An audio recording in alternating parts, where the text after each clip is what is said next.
Scientists have recently discovered Leonardo da Vinci's hidden passages under a medieval castle in Italy. They followed a newly found 15th century sketch by the creator of the Mona Lisa and found one of the unexplored architectural wonders from the age of the Renaissance. Construction of the Sforza Castle started back in 1358, but it was destroyed about a century later during a local crisis. Then, in 1450, Francesco Sforza, the Duke of Milan, decided to rebuild it on the old ruins. After he passed away, his son Ludovico took over and kept improving the castle. He brought in some of the best artists of the time, including Leonardo da Vinci, to decorate its walls. We can still see Leonardo's frescoes today in the Room of Wooden Boards. While he was working at the castle, da Vinci also recorded some historical underground passages hidden beneath the outer wall. The drawing, dated between 1487 and 1490, was found at the Institut de France in Paris. The sketch is highly precise, and it proves that Leonardo was really interested in fortification design and was great at documenting existing structures. Historical records show that Ludovico ordered the building of an underground passageway that led straight to a basilica, where his wife was buried. Ludovico married Beatrice in 1491, and they had a happy but tragically short marriage, as Beatrice passed away while giving birth in 1497. The Duke locked himself away for weeks, grew a beard, and wore only black clothes while he was mourning his beloved wife. The secret tunnel may have stretched over a half a mile and would let Ludovico visit her grave in private. It could have served as an escape route if the castle was ever under siege. The existence of the tunnels remained one of the mysteries of the Renaissance for years, as no one knew for sure they were there. But now, scientists finally uncovered the secret history. They used a combination of ground-penetrating radar and laser scanning to build up an accurate 3D model of all the structures under the castle. They found the tunnels da Vinci alluded to in his drawings, and it looks like they may have only been a small part of a whole system of historical underground passages. The goal is to create a complete digital twin of the castle that will not only show all the preserved constructions, but also the ancient ones that are no longer visible. They also plan to add augmented reality to the virtual paths to let visitors discover Leonardo da Vinci's hidden passages. Now, we don't know if the genius actually took part in constructing the hidden passages that scientists recently discovered, but we do know about some other Leonardo da Vinci inventions. He created the first satellite-like map in 1502, long before photography or satellites were even a concept. A famous figure in Italy, Cesare Borgia, invited Leonardo to a small town called Imola, near Bologna, to create a highly detailed map for him. Back then, maps were not very precise, as no one had figured out how to show exact distances on a smaller scale. Instead, people spent a lot of time decorating them with dragons, roses, fancy castles, mountain ranges, flowers, and other artistic details. These maps look more like beautiful paintings meant to be displayed, rather than practical tools for navigation. But Cesare Borgia wanted something truly functional, and Leonardo managed to create something revolutionary in the field of cartography. If you compare satellite images of Imola today with Leonardo's map, the similarities are striking. He captured every alley, curve of the streets, roadways, and even the exact sizes of the buildings. And he did it all by hand, using just a pencil, ruler, compass, and several of his own clever inventions. To gather all the necessary data, the genius walked through the streets for weeks using a large wheel that spun as he moved, recording the distance with a cable. Using the magnetic compass, he determined precise directions. He also developed a tool called the bussola, which measured angles inside a circle. With this, he could track the exact turns of each street and the size of the intersections. He figured out the distances between houses and major roads. Then, back at home, he used his notes and calculations to draw the map to scale with incredible precision.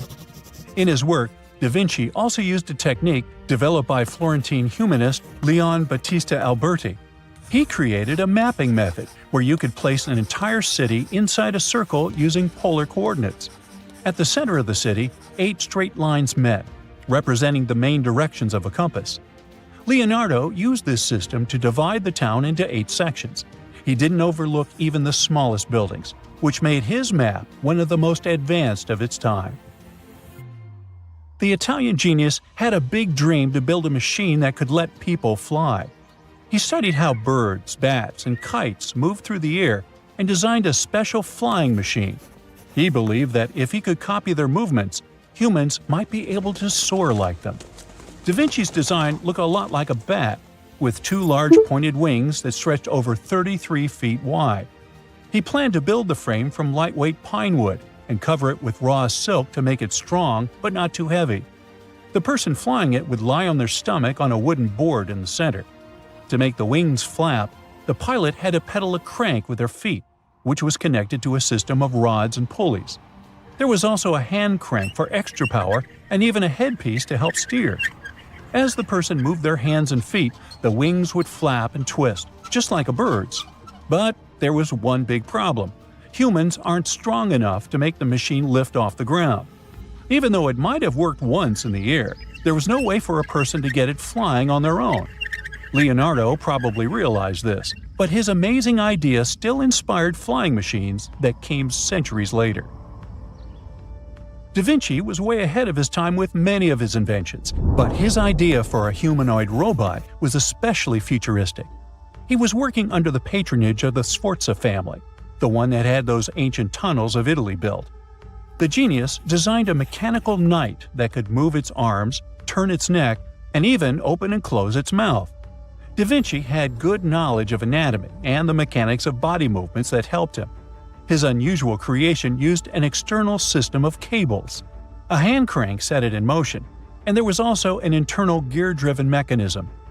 About 450 years later, Da Vinci's detailed sketches of the robotic knight were rediscovered in the 1950s. Several researchers tried to recreate the robot from those sketches.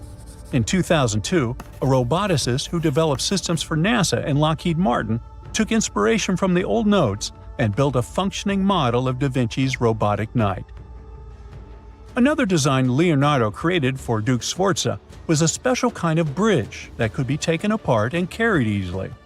It was made for defense forces who needed to cross rivers or moats while traveling. This bridge would swing across the water and land on the other side. It had wheels and used a rope and pulley system, so it could be set up quickly and packed away just as fast. To keep it steady, it even had a special weight to help balance it. Leonardo wrote in his notes that the bridge was light yet strong, and he designed several bridges like this for the Duke. One of his other designs was a bridge that could be built very quickly, and the defense forces would move across multiple rivers. As scientists continue to study Leonardo da Vinci's hidden passages, they reveal new chapters in human history.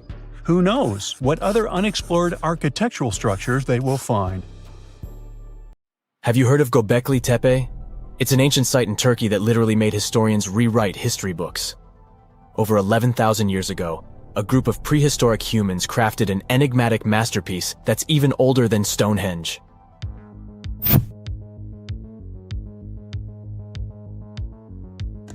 Before its discovery, archaeologists believed that people didn't know about iron and weren't good at making pottery. They were sure that settled life only emerged with the need for agriculture. But Göbekli Tepe changed this belief.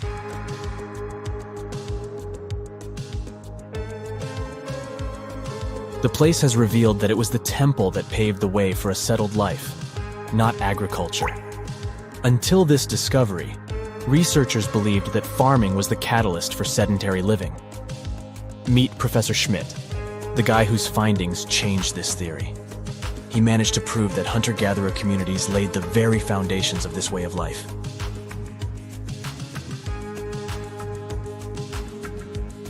Back in the 1960s, other archaeologists visited the area, but they totally missed the mark. While surveying the region, they stumbled upon a hill with scattered limestone slabs and concluded it was just an old burial ground from medieval times. Little did they know that there was so much more to uncover.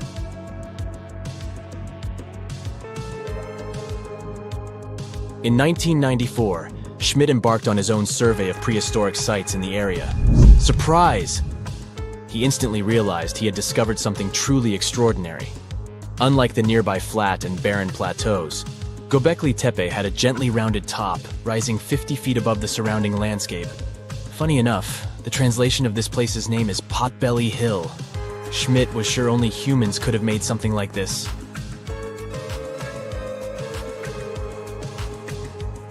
Those broken limestone pieces that were mistaken for gravestones turned out to be way more exciting. It was like stumbling upon a hidden treasure. The pieces took on a whole new meaning, and Schmidt with his team was about to dive into the secrets waiting beneath the surface. To their surprise, they found no traces of a settlement. No hearths for cooking, no houses, and none of those adorable clay figurines commonly found in nearby sites of similar age. However, they uncovered that those ancient people used tools like stone hammers. So, Schmidt and his team put their heads together and took a wild guess at the age of Göbekli Tepe's stone structures.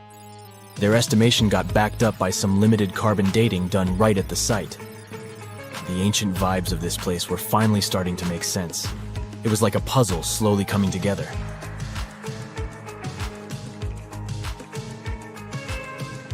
You may think that back then, people didn't have special tools to create something as cool as Göbekli Tepe.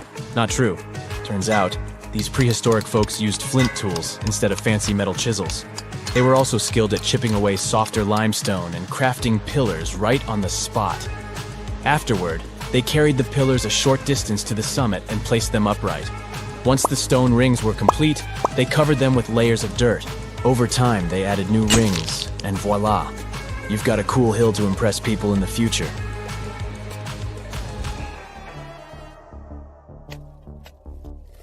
During their first year of excavation, the team went through 15,000 pieces of animal bones from wild creatures. These people didn't have pet animals or grow their own food. They hunted wild animals for their meals.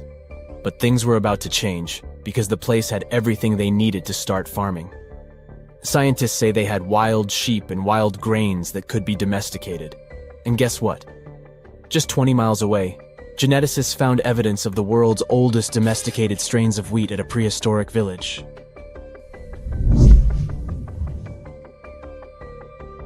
These amazing findings have completely changed how we view civilization.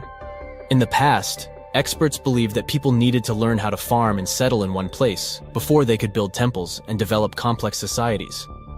But guess what? Schmidt's research flips that idea on its head. He claims that the incredible effort put into constructing these astonishing structures actually set the stage for the development of advanced societies.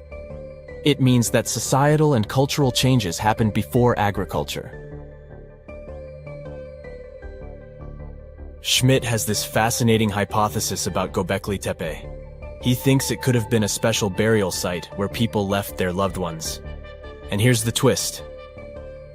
The burial site was adorned with fancy statues and symbols representing deities from the spiritual realm. The idea that Göbekli Tepe could have served as a sacred place adds another layer of complexity to the whole story. While the site's true purpose may remain elusive, Schmidt's insights invite us to consider the profound interplay between life and the afterlife, and the deep reverence ancient hunter-gatherer societies may have had for their departed ancestors. Now let's talk about the stars of the show, the mesmerizing T-shaped columns that dominate Göbekli Tepe. These mysterious structures range from 10 to 20 feet tall and most likely represent stylized human figures. But one figure stands out from the rest, the three-dimensional lion relief. This depiction really fires up our imagination. Why? Because it hints at the possibility that lions roamed Anatolia during the Neolithic period.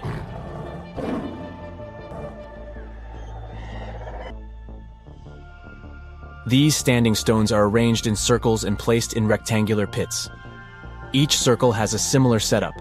Two big T-shaped pillars in the center, surrounded by slightly smaller ones facing inward.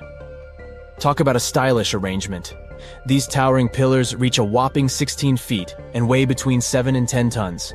Some pillars are plain and simple, while others are like works of art with intricate carvings. Foxes, scorpions, and vultures come to life, crawling and twisting on the pillars' sides. But it's not just animals depicted on these stones. Some pillars have abstract shapes representing humans, and even small carvings of clothing items. Some of them even have belts. Now, there's one pillar that stands out from the rest like a rock star. This super old stone pillar suggests that a comet crashed into Earth. It happened during a chilly period that lasted about 1,000 years. Previous studies examining Greenland ice cores hinted at this comet theory, but now the carvings at Göbekli Tepe prove it right.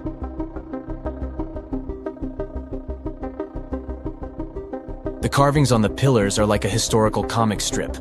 They even show a headless human figure. Researchers fed the images into a computer and discovered their connections to constellations, indicating that this temple might have been an ancient observatory. It's like our ancestors were trying to document this cataclysmic event in their own unique way. Archaeologists have been excavating and researching Göbekli Tepe since the mid-1990s, peeling back layers of history and providing us with a deeper understanding of the intricate relationship between various elements. They have no plans to stop the whole process for another 150 years. Who knows what else they'll find? You see, Göbekli Tepe has been labeled purely as a ritual site with no signs of domestic activities. We were led to believe that the absence of water meant it couldn't support semi-sedentary communities. But scientists believe it's time to shake things up and approach Göbekli Tepe with fresh eyes. It's time to question what we believed before and use new evidence and different ways of thinking. Like, there might have been a group of people living in the area who didn't stay in one place all the time.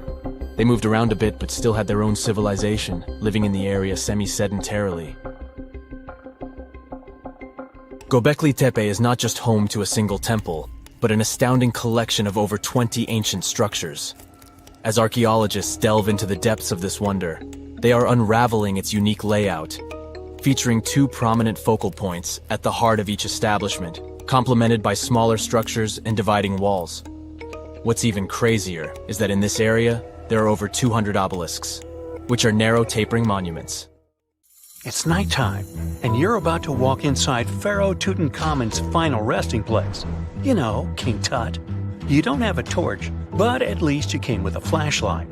You walk down several flights of stairs and observe how the walls are carved in hieroglyphics and what looks like a spell. Those who take anything from this place will be doomed for life, the spell says. Even if you don't really believe it, this scares you a little bit. You find a huge stone door. Is it a trap? You manage to open it, but oh no, it's only an empty chamber. You check your map. It seems like you're heading in the right direction. After what feels like hours, you realize you must be trapped inside a labyrinth. You try to retrace your steps, but you can't find the door where you came in from anymore. That's it, you think to yourself. You've fallen for the Pharaoh's trap. What's worse, you didn't bring a lunch. Okay, so we've all seen Hollywood movies where the main character is exploring ancient ruins and faces some seriously dangerous traps, right? We've been told Egyptian royalty protected their final resting places with venomous scorpions and snakes, sliding doors that will trap you for life, and giant rolling boulders that will crush anyone on their paths. The thing is, were these traps truly real? Well, I regret to be the one to break it to you, but this is all fiction. These elaborate traps were too technologically advanced for ancient civilizations to pull off. That is not to say, however, that there weren't any traps at all. Ancient civilizations, like the Egyptians and the Mayans, are known for their practice of building entire monuments dedicated to the ones who had passed away. These structures would often reflect the position of person occupied in society. So, for the really important people, the VIPs of their times, massive monuments were built to host their bodies long after they were gone. Some of these civilizations believed that a person's life would continue on the other side of the veil. For that reason, a person would be buried together with the belongings of their current life. If they had a lot of money and power and stuff, that meant their resting places would be filled with riches and gold. Now imagine if you lived in ancient Egypt and you knew exactly where all the pharaohs' tombs were located and had heard rumors of the amount of wealth kept in these places. Maybe you would be tempted to go check it out, right? We're talking about large rooms filled from floor to ceiling with golden artifacts, jewels, and even money. I mean, it does sound tempting. And since there weren't any security guards protecting the entrance of these places, Egyptians needed to get creative as to how they would protect these riches. These old civilizations found some traps to be useful. A recurring one was building empty rooms inside the monument to confuse a burglar. Now let's take a look at Amenhotep III's final resting place as an example. It was built in the city of Luxor, in a spot also known as the Western Valley of the Kings. Two French engineers originally discovered the monument between 1905 and 1914 CE. The structure is huge and has more than 10 chambers, connected by long corridors and steep stairways. The King's Chamber is the most hidden one, and for an outsider to try and find it, they will probably enter a lot of empty rooms beforehand. Other pharaohs tried to protect their riches by commissioning monuments with false doors concealing pits that were up to 20 feet deep. This way, an unwarned and unwanted visitor would be surprised by the deep hole on their way to the king's resting chamber. Alongside false doors, pharaohs made sure to build labyrinth-style corridors and false walls. This way, robbers could take hours or days before they found the king's real chamber. As to pits with poisonous snakes on them, if there were any reptiles inside these monuments, they probably got inside on their own and would most likely not stay there for long. There is no way snakes would survive years and years without food inside these pits. So yes, another Hollywood-induced belief right there. If these traps seem boring to you, archaeologists did find an interesting deterrent in the final resting place of the Red Queen of Palenque in Mexico. Palenque was one of the most powerful Mayan cities in pre-Columbian Mexico, and the Red Queen was believed to be the grandmother of the last Mayan king, undoubtedly a person of immense importance to the empire. In her honor, a huge monument was built to keep her body after her passing. The discovery of the tomb itself was already thrilling. Archaeologists found an ancient monument when digging at the site back in 1994. The first thing they found was a room with a hidden door. Once they opened the door, they discovered a long corridor. Finally, at the end of this corridor was the Queen's Chamber. The team of archaeologists was beyond excited to unearth this chamber with the mummy of the Queen herself still inside it. They found her to be accompanied by her pearls, jade shells, and expensive rocks. But as the team explored the remains, they saw something rather strange. The room was filled with a red-colored powder. Researchers knew that the color red was important to the Mayan people, and that much of their clothing and buildings were decorated with this color. But they didn't understand why the queen was buried with this unknown red substance. After they took a sample back with them for further analysis, they discovered that the red powder was cinnabar, a very dangerous mineral. This powder, when inhaled, can cause, shall we say, severe health damage to a person. The team concluded that this could only be a trap for anyone trying to steal her riches. Okay, so dangerous powders might have worked as the most intense traps we've seen until now. But perhaps the cheapest way to keep out unwanted visitors was to advertise spells written out all over the monument. We'd probably laugh at these today, but back in the day, they were more or less effective. Spells usually said that the person who took anything from that place would meet a tragic fate.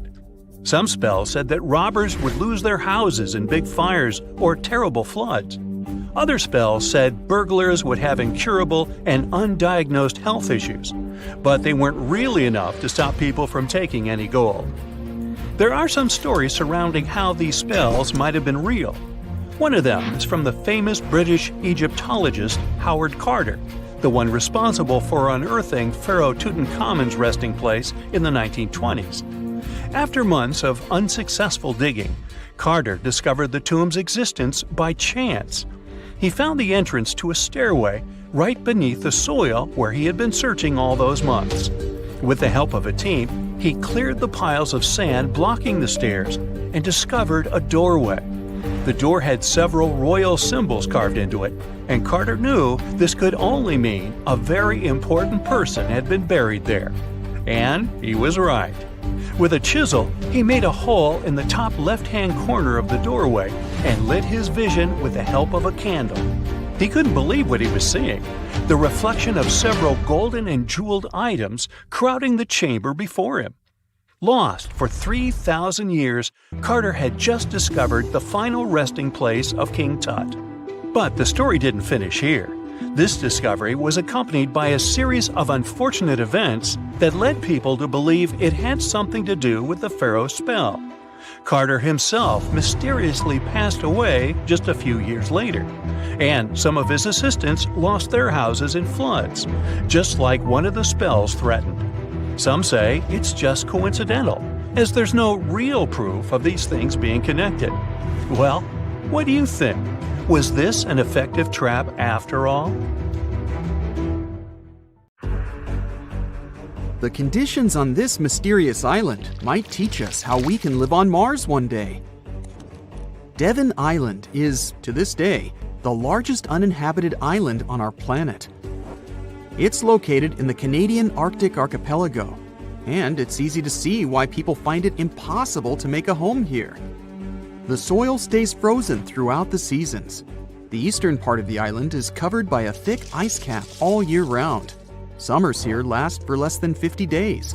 And by summer, I mean that the ground is snow-free and the temperatures are slightly over 46 degrees Fahrenheit. Since almost no plants are growing here, there are no animals that could have adapted to these conditions. That's why scientists compare this island to what it would be like to live on Mars. In 2001, a project started here on Devon Island looking to discover how people might live and work on other planets, particularly on Mars. It's called the Houghton Mars Project and offered NASA scientists some unique studying opportunities. There are few options here in terms of logistics and transportation, and communicating with people living outside the island is also a bit more difficult. Specialists believe that if we can find solutions to live here, we might be able to do it on Mars too. Think of it as a home-based outer space boot camp. The Pitcairn Islands can be found in the middle of the Pacific Ocean. If you're a fan of adventures and remote places, this is the place to be. But you'll need to buckle up for quite the ride, since no plane has ever reached this place. The only way to reach the Pitcairn Islands is to take a 32-hour yacht ride. No wonder only 50 people are known to live here. Its history is really interesting too. A group of people settled here in the 18th century after a failed marine mission. To this day, all the residents of the island are descending from that initial group. Life's not easy here though. If they need to see a doctor, for example, they need to travel either to the island of Fiji or to New Zealand. Now let's head over to Mexico, where recent technology has allowed scientists to explore some fascinating cenotes, which were previously unknown. Cenotes are also called sinkholes and allow us to see subterranean water bodies. A team of archaeologists, cave divers, underwater photographers, and biologists came together to explore and document the extensive network of sinkholes located in the Yucatan Peninsula. One of the hotspots is located under the main pyramid at the Chichen Itza archaeological site. In total, scientists are looking to explore about 6,000 cenotes stretched across this whole region.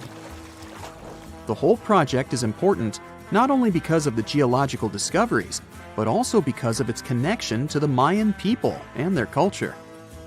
These recent discoveries revealed that for the Mayans, these cenotes weren't simple water sources. They dictated the way they built their constructions and had a huge impact on their spiritual lives too. The tallest mountain in the world is Mount Everest, sure, but it's been explored by scientists and tourists alike and doesn't hold many secrets. The mysterious Ganghar Puensem, on the other hand, is the tallest unclimbed mountain on our planet. The reason behind this unusual situation is not because of its remoteness or harsh conditions. Rather, because it's against local legislation to climb it. It's located in the South Asian territory of Bhutan, and the name of the mountain translates to the White Peak of the Three Spiritual Brothers. Local tradition dictates that mountain peaks shouldn't be available to humans, and need to be left to the higher spirits. Mountains in this region can only be climbed up to 3.7 miles, but Gangkhar Puensum tops 4.7 miles. For this reason, there's no official record of any human reaching the peak. Almost all of the previous expeditions have been inexplicably stopped at the midpoint. The next unusual spot should be on any travel enthusiast's bucket list, the island of Madagascar. For starters, it's estimated that about 90% of the species of plants and animals that are found here can't be seen anywhere in the world. But there's one small portion of the island that has baffled both tourists and scientists, the stone forest. It belongs to the Tsingy de Bemaraha National Park and features some unique limestone formations. They look like thousands of spiky towers that stretch hundreds of feet into the air.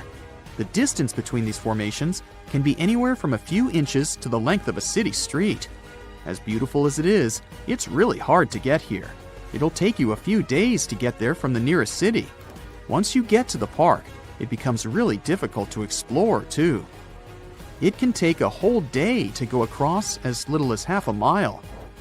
The word Tsingys itself translates to where one cannot walk barefoot. To visit the remotest village in the whole world, you'll need to prepare yourself for quite the journey.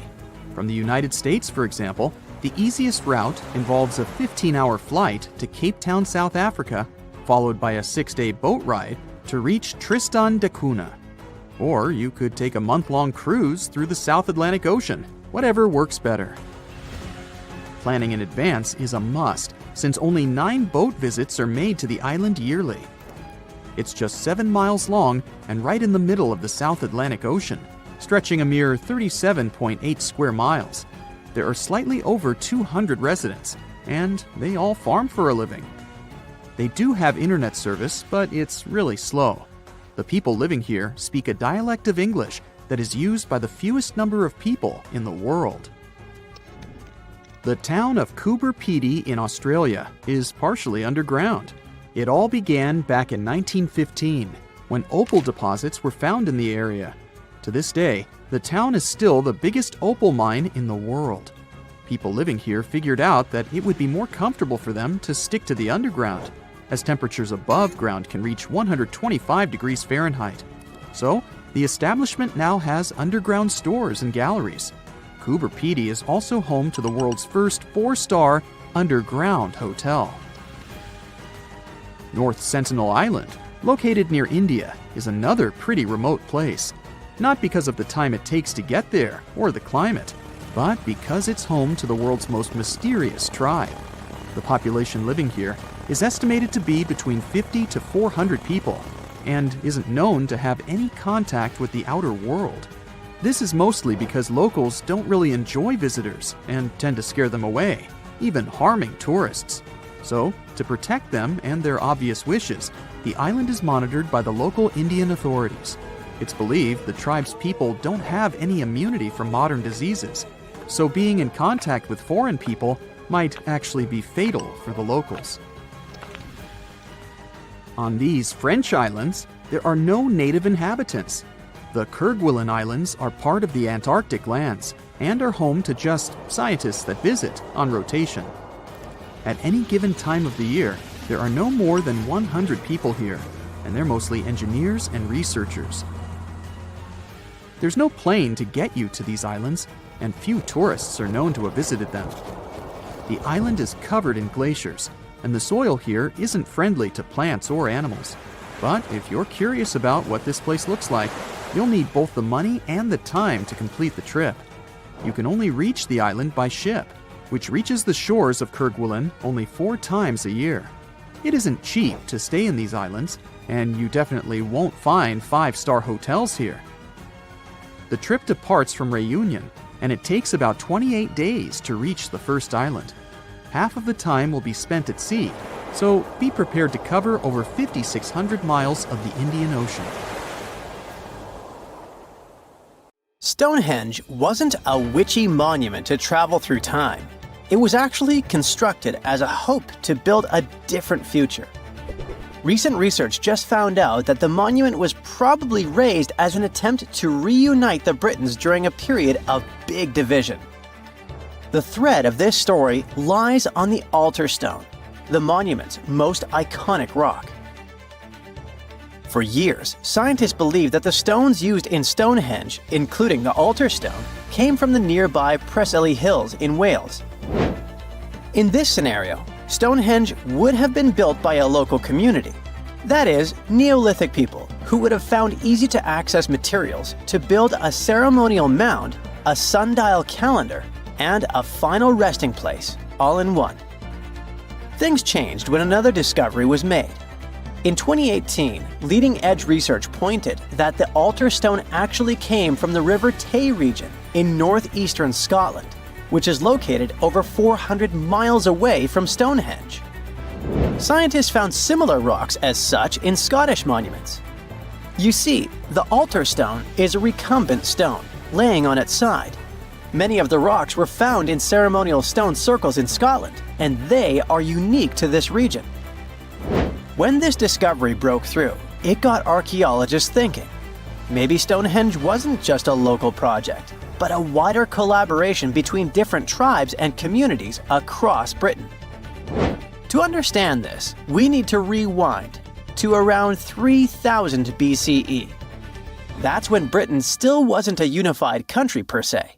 Rather, it was a patchwork of tribes such as those coming from southern or eastern Europe, each with their own customs and beliefs. As an island, Britain's population changed many times. Britain was mainly composed of farmers who descended from people from the Middle East and arrived on the land around 6,000 years ago. This group thrived in the area until 2500 BCE, when another group coming from the regions of the Netherlands and Germany started to appear. These ones, also known as the Beaker people, were responsible for the large population turnover that Britain experienced during the Neolithic period and the years that followed. The Beakers were called so because of a specific type of pottery they used to make and bury their loved ones with after their passing. It's possible that the original dwellers of the land didn't like it that their land was being repopulated.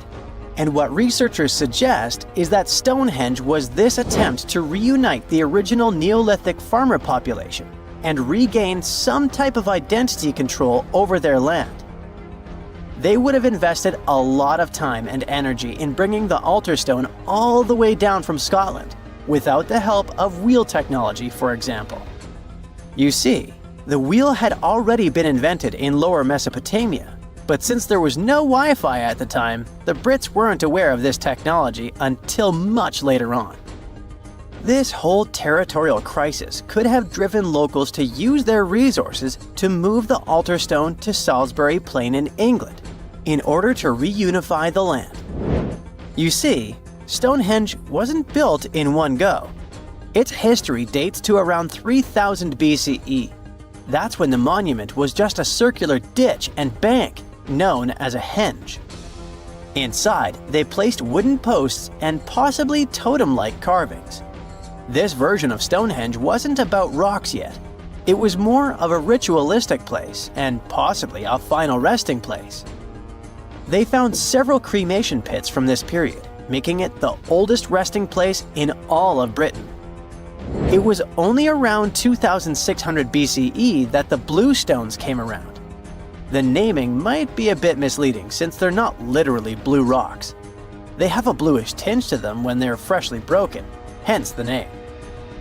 These smaller rocks probably came from the Preseli Hills in southwest Wales, which is about 150 miles away from Stonehenge. Some researchers say that the ancient ones believed that blue stones had healing qualities. So we can maybe guess why they went through all of the trouble to move them from Wales to Salisbury Plains, huh? A little bit later than that, circa 2500, that's when we start having the Stonehenge we know and love today. That's when the Sarsen stones started to arrive. The Sarsens are Stonehenge's huge stones. I mean, each Sarsen can weigh around 25 tons. That's as much as 3 African elephants stacked together. The Sarsens make that iconic outer ring circle, supposedly, That's also when the altar stone was moved from Scotland directly to the heart of Stonehenge. The altar stone is the largest of the blue stones used to build Stonehenge. Today, the altar stone lies recumbent at the foot of the largest trilithon of the monument. In case you don't know, the trilithons are the horizontal stones used to form those famous arches we see today. And here's where the story takes a twist. For nearly a century, scientists believe that the altar stone came from the same area as the blue stones, the Preseli Hills in Wales. It made sense back then. If you're already hauling stones from Wales, why not grab a special one to be the so-called altar? Except that theory started crumbling in 2018 when a team of researchers decided to dig deeper. They used advanced geochemical analysis to pinpoint where the altar stone's sandstone actually came from, and it turns out it wasn't Wales. Instead, the results pointed north, specifically to the Orcadian Basin in northeastern Scotland, 400 miles from Stonehenge. This revelation changed the whole script of Stonehenge's story. How would they move the rocks, you may ask? Well, there's an old theory known as the ice road that suggests that the rocks were moved by natural icy pathways that formed during the winter. This way, they could slide the rocks down all the way to Stonehenge. But hey, if we're talking about a distance of over 100 miles, that's not too realistic. Anyways, this theory was debunked because it was warmer back then than it is today. There's also the river theory that suggests that the rocks were floating along the river from the quarry to the site. But if we're talking about sarsen rocks, they're too heavy to float. So there goes this theory. What we're saying is, no one knows how the rocks were moved. Another interesting info came from all the research done in Stonehenge. A recent laser survey of the stones revealed the different stone working methods used and has shown that some parts of the monument were more carefully finished than others. In particular, the northeast side and the inner faces of the central trilithons were finely dressed. FYI, a trilithon is one of Stonehenge's most famous shapes. It's when two huge monoliths receive a third one on top of them, connecting the two together. This fancy word is just Greek for having three stones.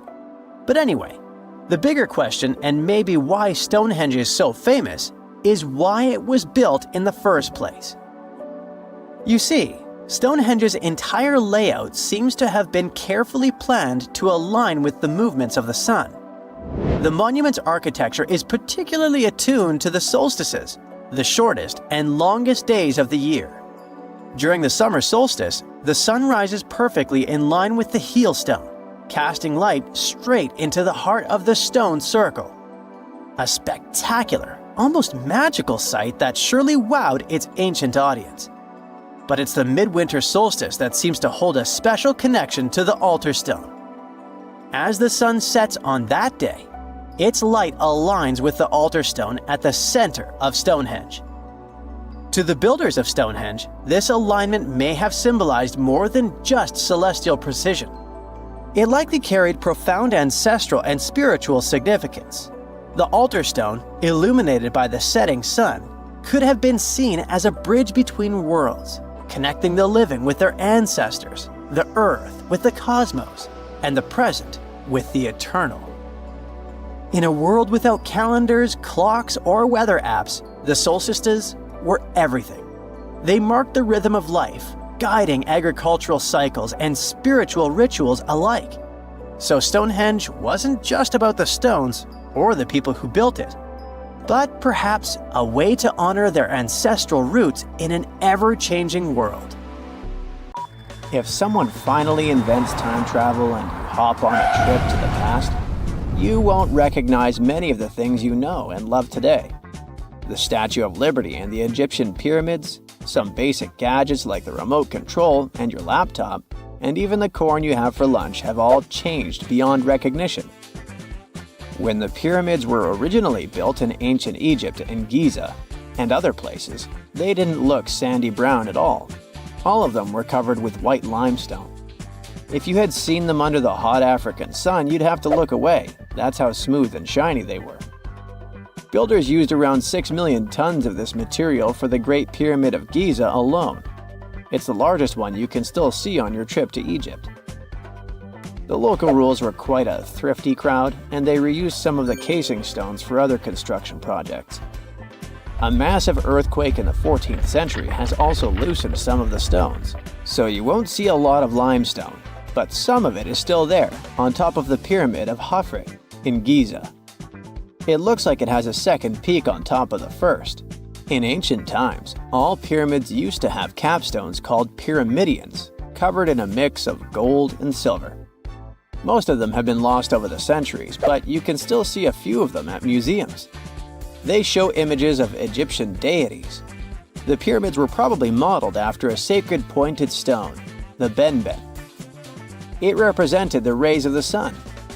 Now, lifting heavy rocks wasn't so simple without the tech we have today.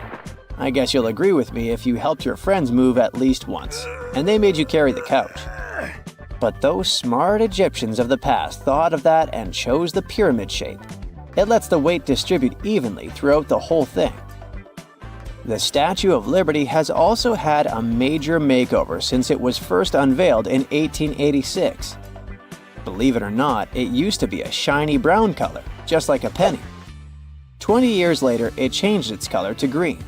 It wasn't a fashion statement, but a chemical reaction. The statue is covered with hundreds of thin copper sheets. When copper reacts with air, it naturally forms a protective layer called verdigris. This layer protects what's under it from corrosion, and that's why statues and other things made of copper, brass, and bronze can last so long. When Lady Liberty first turned green, people in authority decided it would be a good idea to paint it all over. It was way before social media, so you couldn't just drop an angry comment under the post describing the idea. But they wrote about it in the local newspapers, and the public didn't love the idea.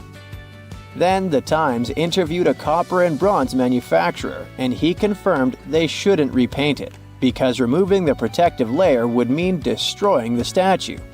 Over the years, people have suggested painting Lady Liberty several times, but no one has ever done it. I don't know about you, but I can't imagine that lady in any other color, so I guess it's for the better. You love bananas as much as I do? Next time you enjoy a juicy soft one, remember you gotta thank selective breeding for that texture.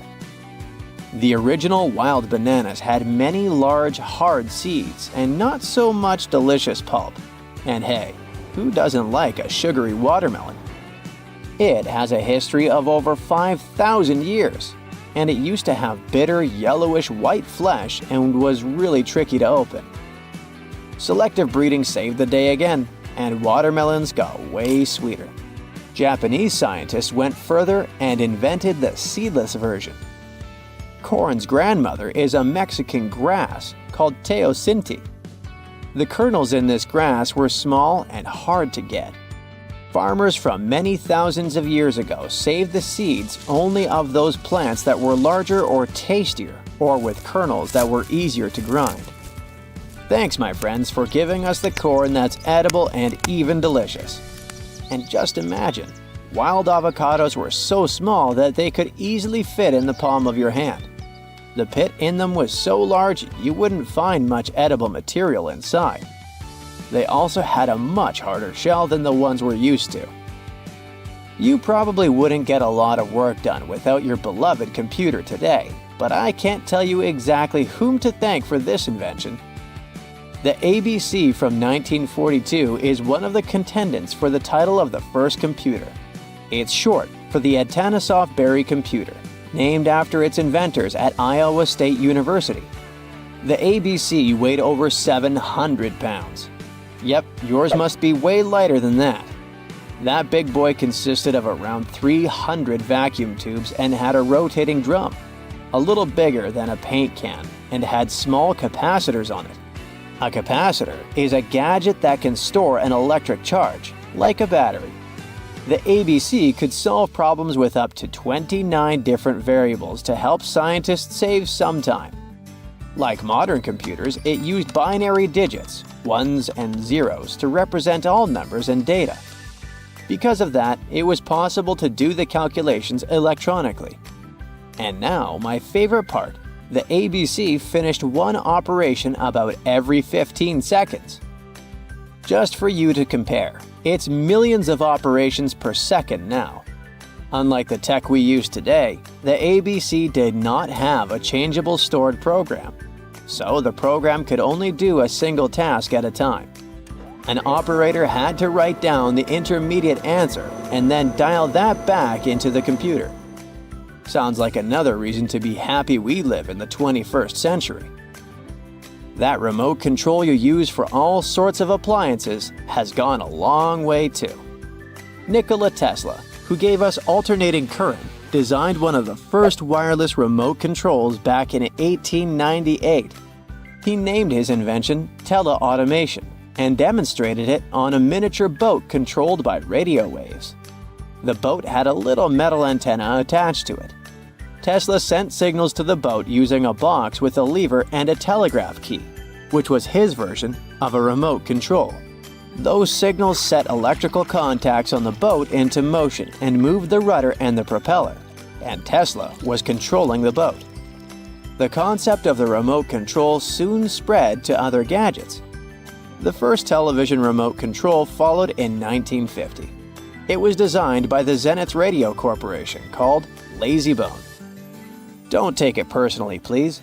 This LazyBone had a massive cable that was attached to the TV set, and those who tried it didn't fall in love with the invention because they tripped over that cord. I feel your pain, my friends. If you live or work on one of the top floors, you gotta love this one. Meet the first passenger elevator. It traveled at the speed of 40 feet per minute. Not the fastest, I know, compared to today's record, which is 40 feet per second.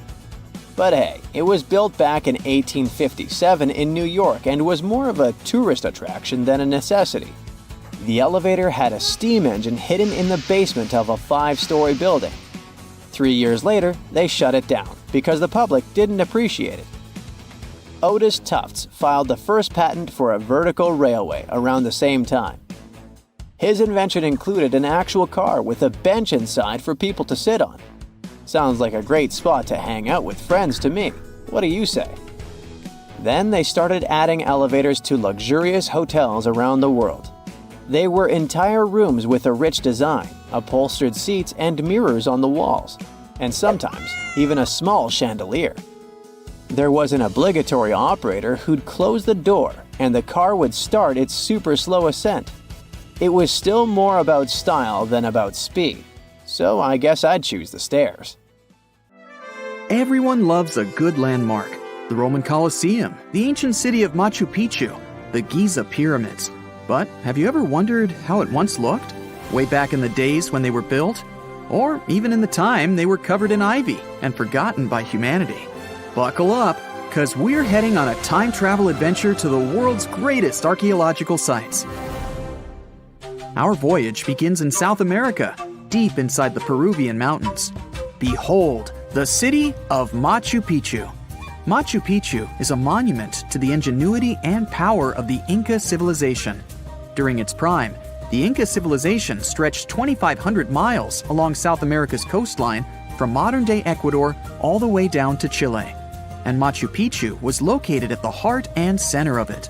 The historic site was constructed at around 7,000 feet above sea level, more or less around 1450 BCE. The gated city consisted of around 150 buildings made of stone. The Incas managed to build temples, houses, and even a complex aqueduct system to irrigate the entire town. And yes, they did all that without the help of wheels or any instrument made of iron. The housing model is somewhat similar to stone houses we see nowadays, with the difference that the Incas didn't use any cement to stick together the blocks of stone. Yet, they fit seamlessly on top of each other.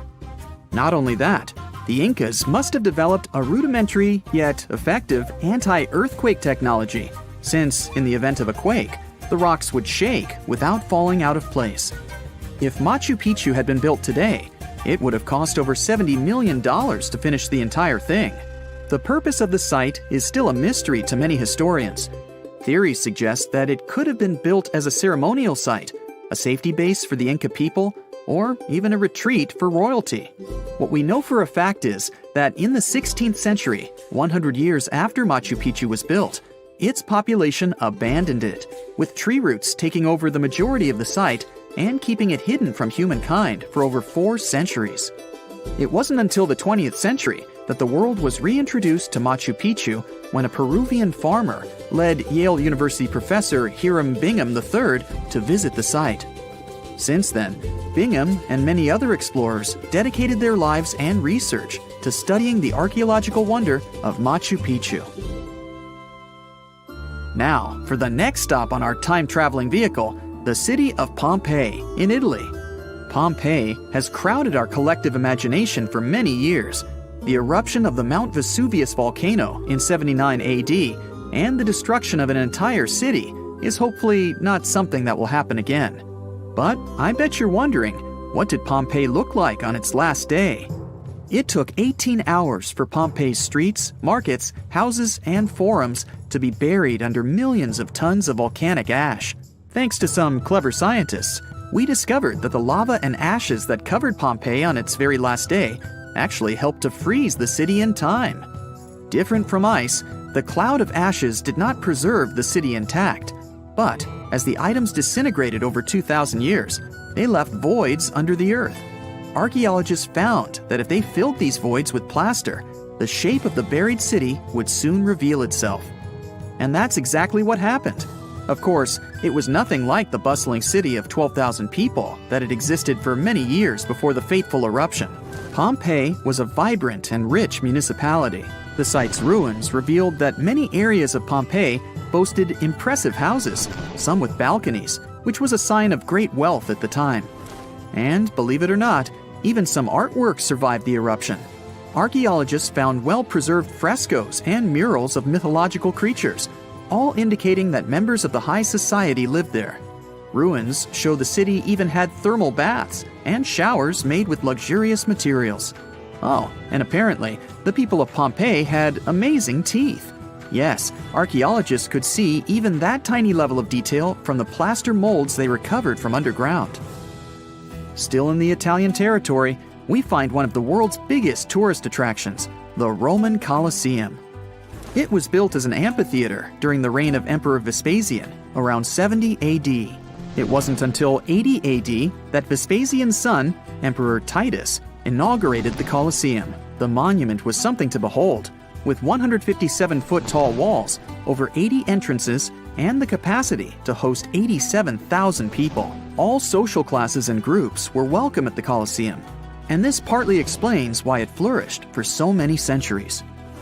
During the decline of the Roman Empire, around the 6th century AD, the Colosseum started being neglected and abandoned. The monument was looted, and some of its columns and stones were used to build infrastructure elsewhere. Only 1/3 of the original Colosseum still remains, and if it's big now, imagine what it once was. Greece was home to one of the world's largest empires. At the height of this empire, literally and historically speaking, more or less 2,400 years ago, the Greeks built a citadel known as the Acropolis. The Acropolis, which is composed of historical buildings, is considered to be one of the biggest landmarks of Western civilization to date. Tourists that visit the capital city of Athens today may be faced with yellowish and broken pillars of the Parthenon standing way up high in one of the city's hills. But way back when it was built, between 447 and 432 BCE, the imposing and majestic Parthenon was purely white, as the entire monument was built with gleaming white marble. The statues inside were made of gold. The Parthenon is a 23,000 square foot temple held up by 69 marble columns. The largest blocks of marble are massive, weighing around 10 tons each. And the most surprising fact is that the marble didn't come from Athens, but from a nearby site that stood 10 miles from the Acropolis, known as Mount Pentelicon. Historians intrigued by where the primary material for building the Acropolis came from found tiny and big blocks of marble all scattered around the floor of Mount Pentelicon. There was also a paved road that the Greeks had built to carry the rocks around. But perhaps the most impacting monument of all times is located at the heart of the Middle East, outside the Egyptian city of Cairo. The pyramids are considered one of the 7 wonders of the ancient world. The Giza Pyramid Complex was built as a tomb for the pharaoh Khufu around 4,500 years ago. Between 20 to 30,000 people took part in the construction process. It's composed of 3 pyramids. The massive monument is made out of approximately 8,000 tons of granite and over 550,000 tons of mortar, which gives it the appearance it has today. Would you believe me if I told you that the pyramids didn't always look like this? Far from it. They were shiny white with a golden triangular tip at the top.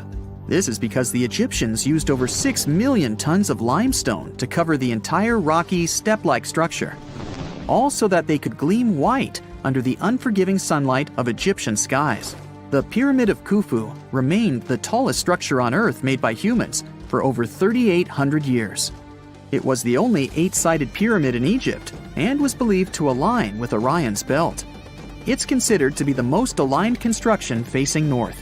In 1979, it was inscribed on the UNESCO World Heritage List. Let's head on down to the Indian city of Agra to quickly visit the Taj Mahal. You may know it as the Taj, but it can also be called by its more endearing name, a teardrop in the cheek of time. The Taj took over 22 years to build and was commissioned in 1632 by Mughal Emperor Shah Jahan as a declaration of love for his third and favorite wife, Mumtaz Mahal. It was made with ivory white marble, and amazingly, due to tight conservation, it still remains very similar to what it was when it was built. I think all this talk of landmarks got me thirsty for some traveling. What about you? Tell us in the comments below if you've ever visited some of these sites, or which interesting landmarks you'd add to this video. There's this interesting ancient site near St. Louis, Missouri, that a lot of people don't know about. It's called Cahokia, and it used to be a huge city with up to 20,000 people living there back in the 11th century.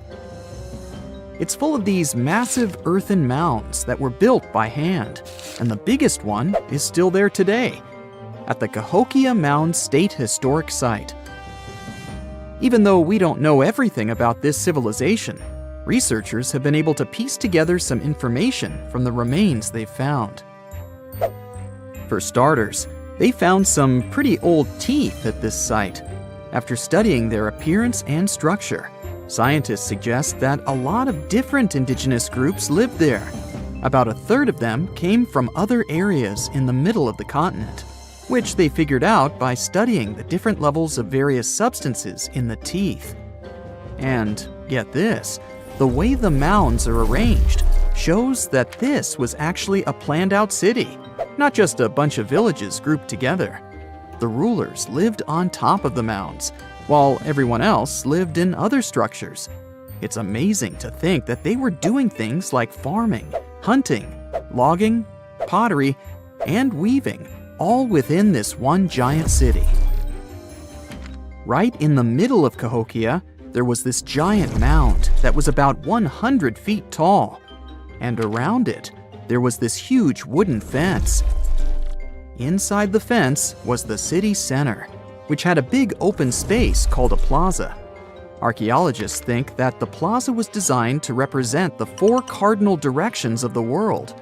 It was like the people who built it wanted to create a place that was in harmony with the universe. The center of the city was where they held ceremonies and events, and it was such a big deal that people from outside Cahokia would come to be a part of them too. What became of this city? Hard to tell. Some people think that the reason it fell apart is that they cut down too many trees and the land got all messed up. Other scientists believe that's not true because the soil was still in pretty good shape after the city was gone. The Europeans were not even around at that time, so they couldn't have influenced the downfall of Cahokia either. There's also one theory that suggests there were fights with other communities that caused the city to collapse. These days, there are over 65 preserved mounds, and you can even climb the steps of the tallest one. The best part is that local authorities are thinking of making it a national park, so you should totally plan to visit before it gets too crowded. Mohenjo-Daro is another lost ancient city that's still surrounded by mystery. Located in modern-day Pakistan, it was a city that flourished during the Bronze Age, and it was extremely advanced for its time. It had things like water systems and fancy architecture that other cities didn't have back then. Despite these features, it's not as well known as other ancient cities, like those in Egypt or Mesopotamia. What's even weirder is that at some point, the city was abandoned, and no one knows why. Archaeologists found the city in 1911, but it took a while for them to realize how important it was. Eventually, they uncovered a lot of really interesting things about the city, like its advanced sanitation system. Excavations uncovered over 700 wells, as well as private baths and a large communal bath. Remarkably, even private homes had toilets, and waste was efficiently disposed of through a citywide sewage system. They also had a lot of trade connections and made some really beautiful objects, like pottery, jewelry, and figurines that were sold all over the region. Despite its amazing culture and knowledge, scientists have yet to figure out why the city was abandoned. Some people think changes in the nearby river might have had something to do with it. The writings that the people of Mohenjo-Daro left behind are still a complex code, even for the most skilled specialists, making it even harder to piece together their history. Have you heard of the lost city of Kolmanskop? It used to be a small settlement in the Namib Desert. Legend has it that it got its name from a man named Coleman who got stuck in the local dunes and was never seen again. But that's not the interesting part. In 1908, a railway worker found a shiny stone and showed it to the chief railway foreman, who turned out to be a hobby mineralogist. They discovered it was a diamond, and soon, Kolmanskop became the richest town in Africa and one of the richest places in the world. It had luxurious stone houses, a school, a hospital, and even an ice factory to produce ice for fridges.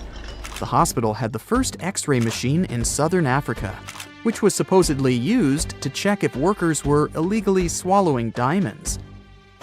Its popularity began to decline in the late 1920s when another diamond-rich location was discovered nearby. Most of the inhabitants soon began to flee the city in search of a better life, leaving the buildings abandoned. In 1938, all machinery was taken south and the town was left to the desert. The last inhabitant left Kolmanskop between 1956 and 1960. The hot climate and low humidity have preserved the structures over time, and tourists can now visit this desert ghost town. You've surely heard about this next ancient city, Machu Picchu. It's this incredible ancient location in Peru.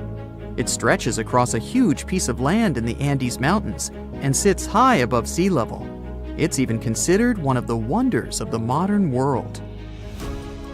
But here's the thing. Scientists aren't exactly sure what it was used for. It could have supported up to 750 people, but there aren't a lot of human clues left behind. Some people think it was more of a spiritual or ceremonial place, while others believe it may have been like a fancy spa retreat for the nobles. The extensive terraces might mean it was used for crop testing or as a trading hub.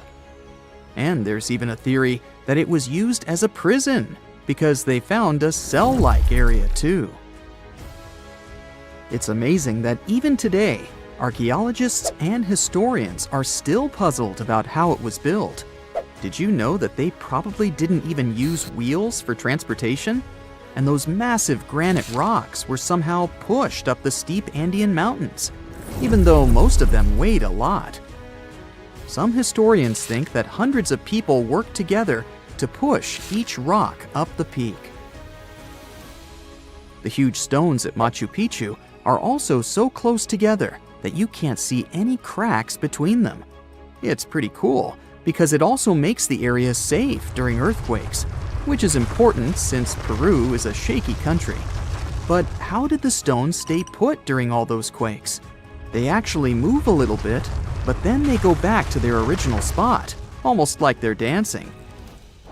Some people think wet wooden wedges were used to keep them in place, but that doesn't really add up, considering how big the structures are. Locals back then also seem to have built Machu Picchu without using any pack animals or iron tools. They had to sculpt and put everything together using mostly their hands. Plus, the citadel is built on a fault, so they had to move a bunch of stone and earth to make it flat. Scientists also think that the real construction is actually underground because of the deep foundations and drainage system. In fact, there's a hidden water system that was just recently discovered using 3D scanning. They didn't even use mortar to put the granite blocks together. They were so precise that you can't even fit a sheet of paper between them. One theory suggests that people that lived there used stone tools made of a harder material than the stone they were cutting. Hygiene practices have been on this planet for as long as there's been life. Even those initial single-celled organisms felt icky when they got dirty, so they made shields and developed mechanisms to kick out unwanted guests, such as bacteria. Animals are surprisingly clean too, especially pigs, out of all animals. Turns out they're particularly good at keeping their space tidy. Domestic pigs, for instance, pick a spot for their toilet business that's a good distance from where they eat or sleep. Humans have a long, and at times icky, history with hygiene too, which can be traced as far back as our ancient cousins, the Neanderthals. There's evidence that even over 60,000 years ago, they seemed keen on keeping their pearly whites in good shape. 2 fossilized Neanderthal teeth tell this story through some weird grooves, which were obviously made by something pointy, like a toothpick of sorts. Then there's Venus of Willendorf, this tiny ancient statue, around 25,000 years old, discovered in Austria. Its whole purpose remains a mystery. Scientists don't even know if it was an art piece or if it had some spiritual significance. But it does give us some indications on ancient hygienic practices. Now, there's no way to confirm, but those bumps and grooves on the statue's head might represent braids. Scientists have no idea how often people washed their hair back then, or if they used any specific cleaning products. But the fact that they put some time into a hairdo shows an extra bit of care that other species might not have. Now, in all fairness, the likely culprit for prehistoric hygienic practices might have been lice, unfortunately. Even further back in time, we meet the Egyptians, who surely take the crown for ancient self-care practices. In fact, according to the Greek historian Herodotus, around the 5th century BCE, the ancient Egyptians were the cleanest and healthiest bunch around. Why so? Because they made sure to bathe twice a day to steer clear of health problems. Spiritual leaders, in particular, took cleanliness seriously, shaving their entire bodies every 3 days and having 2 baths during the day and 2 at night. Wow! Know what should also be taken seriously? Liking this video and subscribing to this channel, which doesn't take nearly as long as an ancient Egyptian bath. Meanwhile, ancient Egyptians also didn't just rely on water. They used perfumes to stay fresh. They also had these natron soaps that were scented and had properties like fighting bacteria and fungi. These natron, which is a mineral salt, was used in mouthwash solutions too. These people chewed on parsley and similar herbs to keep their breath fresh. Egyptians back then went even as far as developing one of the first deodorants. Ancient texts suggest putting a scented bread concoction under the arms post-bathing. People also mixed an ostrich egg with pulverized tortoiseshell and used it as an ointment to ward off unpleasant odors. Women, especially the wealthier ones, shaved their heads with flint or metal razors, choosing wigs made from human hair to shield their skin from the sun and avoid lice. Those who kept their hair natural often used hair extensions or wigs secured with beeswax and resin.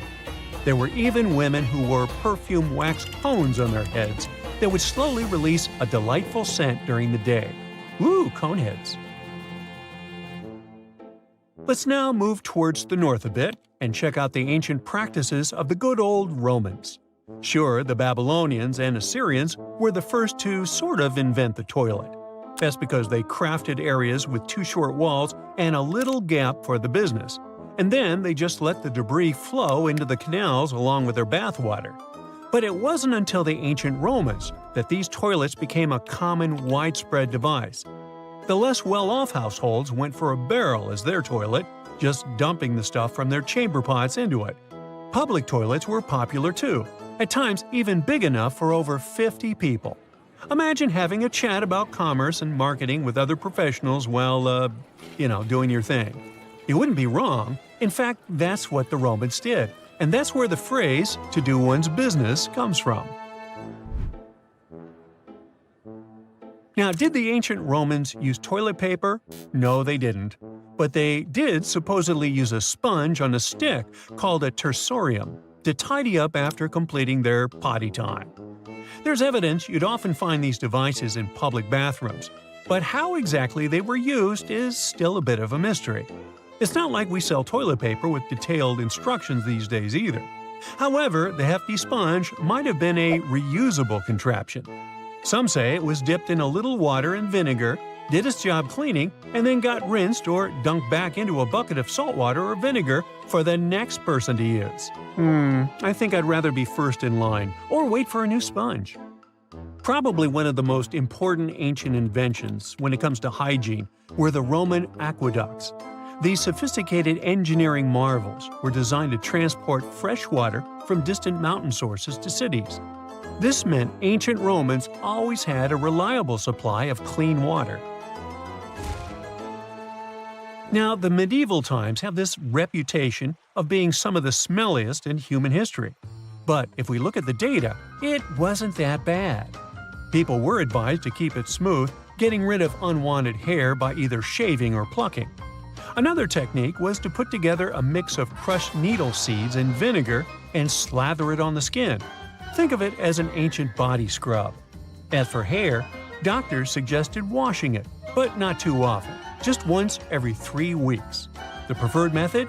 A good scrub with water and herbal blends.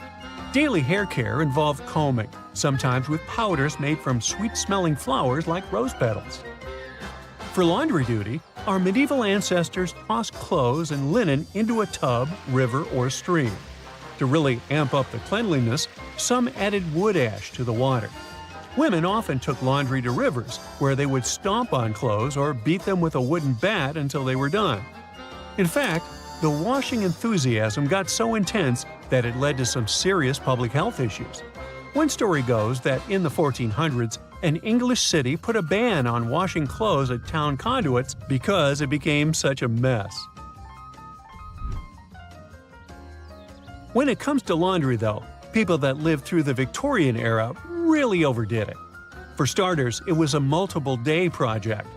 Manuals then suggested letting clothes soak overnight as the first step. The next day, it was a complete process of soaping, boiling, rinsing, drying, starching, and ironing. Sometimes they even had to repeat these steps. To keep whites looking brand new, women had various stain removal options. For instance, sour milk was said to work wonders in removing iron rust. Every wash also involved a bluing stage. White clothes were boiled or scalded with water that had a touch of blue dye. This made yellowing clothes look whiter. Interestingly, you can still find bluing products for laundry today. Another manual gave tips on bleaching clothes. Cotton could be bleached by soaking in buttermilk or adding turpentine to the first wash. Muslin fabric needed a chemical mix after the initial soap boil, followed by sun drying. At about the same time lived one of the most beautiful women in history, Sisi of Austria. She became renowned for her personal hygiene and self-care routines. Her most recognizable attribute was this thick chestnut hair with an incredible length, down to her feet. It took her 3 hours per day just to manage it. Every morning she'd have a cold bath, a massage, and then she'd sit down in a chair for hours, letting her hairdresser do her job.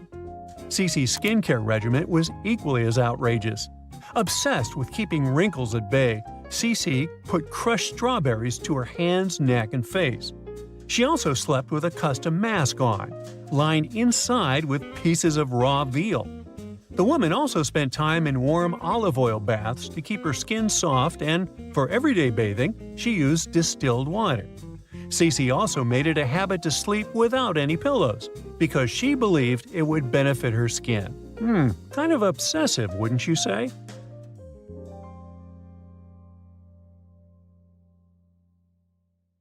You are lost deep within the jungle in the Yucatan Peninsula in Mexico. There are strange noises all around you, and to make it worse, the sun is setting. Soon, you'll be alone in the middle of an unknown rainforest. Guess it was a pretty bad idea to come looking for El Dorado on your own, wasn't it? You keep walking as fast as you can, when suddenly, wait! What's this you're seeing? It looks like large stairways made out of stone. This definitely doesn't look natural, so you take a picture. Maybe you didn't strike gold, but you might have just found something relevant. Congratulations! You found Akamtun, a long-lost Mayan city.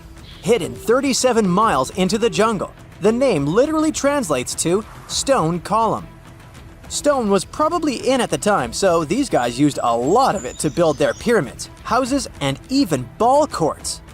If you ever thought that Europeans invented ball games, think twice. Mayans love to play ball games for recreational purposes. Akamtun is part of a series of other long-lost Mayan cities that are being discovered with the help of new technology nowadays. We'll talk more about the other ones in a jiffy. Perhaps the biggest surprise of this one is that it was surrounded by wetlands, which is why the city was built on high ground. The city was monumental, covering an area of over 120 acres. That would be as big as 90 football fields right next to each other. Scientists have found proof that Akamtun had pyramids of up to 49 feet high, and that it was likely an important social hub between 250 and 1000 CE. This is definitely a game changer. But lost Mayan cities began to be unearthed in the 19th century. Modern technologies, such as LiDAR imaging, help archaeologists see through dense canopies of the forests. This means that people don't really have to risk getting lost in the tropical jungle like you did at the beginning of this video. LiDAR works sort of like an X-ray. It sends out laser beams that can detect any signs of ruins or ancient constructions. According to space archaeologist Sarah Parchak, satellite imagery has been a key player in discovering ancient cities in South America, Egypt, and other places. Sarah herself spends most of her days scouring images for any signs of where there could have been cities long ago. She says that more often than not, what happens is that ruins are covered by vegetation, soil, or sand, which makes them super tricky to find. But thanks to these awesome tools, scientists also made the huge discovery of ancient Mayan causeways, which spread throughout old Mayan territories. I mean, take a look at these roadways. You'd expect to see ruins like this in places such as Portugal, England, or the United States. I'm talking about 130 feet wide roads painted white to help travelers journey through the nighttime. Scientists recently unearthed a 110-mile network of roads such as these, and they think this dates back to before the first registered Mayan highways we've known so far. These roadways, which sometimes ran over the swampy ground and were even elevated at times, are being called the world's first superhighways. Even if there is no registry of animal-powered vehicles, it's believed that the Maya used them to travel around a network of possible 964 settlements. They were built like a huge spiderweb, and from what archaeologists have gathered, this huge system of roads worked to connect a big system of economic and social interactions between Mayan cities. This completely debunks the traditional idea that the Mayan pre-classic period, which dates back to 2000 BCE, was made of small, tribal settlements. Imagine the manpower and engineering ability you need to muster to build something close to these white highways. Scientists believe that these causeways were built pretty much the same way as the Mayans built their pyramids, with a mixture of mud and quarry stone. Oh, and using several layers of limestone to make them white. That's pretty cool, right? But let's take a few steps back for a moment to get some context. The Mayans were one of the biggest pre-Columbian civilizations living in the Americas. Until now, experts believe that at its apex, the Mayan civilization consisted of over 40 cities with a population of millions of people. That's a lot of folks. Their civilization spanned Mexico's Yucatan Peninsula, Guatemala, and Belize. And they survived mainly on agriculture. The thing is, the Yucatan Peninsula was an extremely difficult place to grow crops. So the Mayans had to develop a complex irrigation system in most of their cities. They built a series of ceremonial buildings, pyramids, and plazas. The Mayans might have been keen pyramid builders, but they also developed an advanced astronomical system. With whatever ancient technology they had, they were able to predict the exact location of planets such as Venus and Mars, as well as the exact dates of eclipses. If you've ever seen examples of ancient Mayan cities, this is Tikal. Located at the heart of the Guatemalan jungle, Tikal is believed to have been the capital of the ancient Mayan conquest state. At its height, it was comparable in importance to cities such as London or New York in today's world. It's composed of a series of complex monuments. The North Acropolis is one of Tikal's most ancient complexes of monuments. Built solely by human hands around 350 BCE, it served as the resting place of kings and chiefs. Its monuments are up to 200 feet high. Back in the day, the step pyramid temples were painted a beautiful red. Mayans loved that color. Today, of course, you'll only see the limestone. Then there's Chichen Itza. It's got one of the best preserved pyramids on Earth to date. Located in Mexico's Yucatan state, this Mayan city is well over 1,500 years old. At its peak, it was home to 35,000 people. The site covers 4 square miles of land. The highlight is El Castillo, a tremendous step-like temple standing 80 feet above ground. Its most peculiar feature is that it has 91 steps up each of its 4 sides, including the upper platform, which makes for 365 steps, the same number of days as the solar year. You can see that these folks were a pretty big deal, huh? That's why nobody can really understand what happened to them. There's a big lack of evidence on the decline of this almighty empire. What could have been the cause of their demise? Was it a drought? New research in 2017 did bring some new discoveries into the mix. Using data from a site at Ceibal, located at southwest of Tikal, scientists analyzed radiocarbon data from ceramics and archaeological excavations to extract new information about the unexpected demise of this great civilization. The information shows that instead of a sudden collapse, the Mayans most likely fell in waves of social instability and political crises. These events are believed to have deteriorated Mayan city centers and began causing the dispersion of the Mayan population. It's hard to pinpoint the exact causes, though. But hey, recent discoveries are shedding a big light on humanity's past. Not only about the Mayan Empire, but about other long-lost civilizations of South America. A major recent discovery in Brazil was done using satellite imaging technology and is also shocking scientists. Some images from near the Xingu River, also in the Amazon, suggest that cities of millions of people might have existed inside the jungle, way before our modern civilization ever existed. I mean, if this doesn't shock you, I don't know what will. Satellite imagery also detected a network of trenches dating back to 200 and 1200 CE in the Bolivian Amazon forest. These proofs suggest settlements that could have supported around 60,000 people right in the middle of the Amazon forest. When researchers from the University of Florida went on ground to check the satellite information, they were shocked to find several mounds that were accompanied by ditches and geoglyphs. Archaeologists also found remnants of carefully designed walls centered around plazas, much like the type of construction done by the ancient Mayans. So hi, how about exploring some cool and unusual artifacts from the past? Let's go! Have you ever heard of Chinese magic mirrors? These mirrors were made of solid bronze. They had two sides. The front was a shiny polished surface, similar to our typical mirrors. It was the back that did the magic.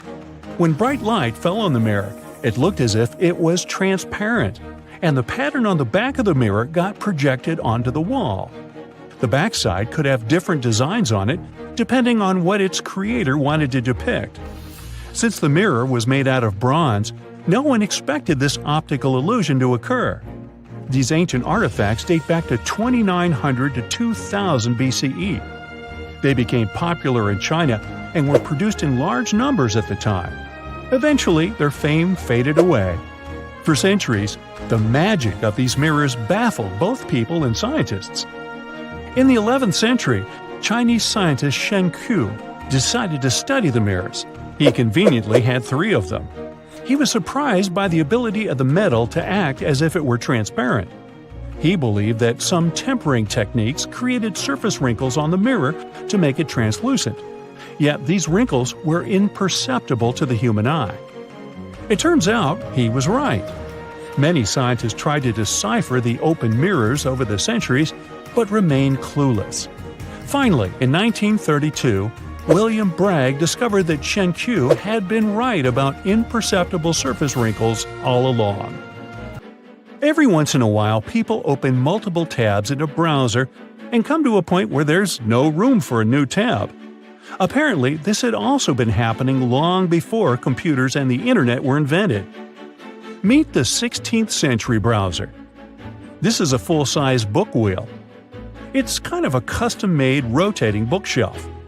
Gregory Hayworth, a specialist in textual science, says that this tool has a system of epicyclic gears. That means that the book wheel has a working principle like a planetary system. One gear rotates around another. The shelves of the device maintain a constant 45-degree incline that holds the book securely as the giant wheel turns. Back then, people used the tool while writing encyclopedias and editions of classical works. In this kind of work, a person has to have many books open simultaneously so that the information from multiple sources can be gathered easily. Italian engineer Agostino Romelli is the inventor of this piece of early modern machinery. What if I tell you that sponge divers in Greece accidentally found an ancient computer? They pulled out this artifact from a shipwreck near Antikythera Island in 1901. Scientists called it the Antikythera mechanism and labeled it as the first mechanical computer. The machine looks like a hunk of bronze, but it has some kind of mechanism composed of gears and wheels. So, experts first assumed that it was an astronomer's tool.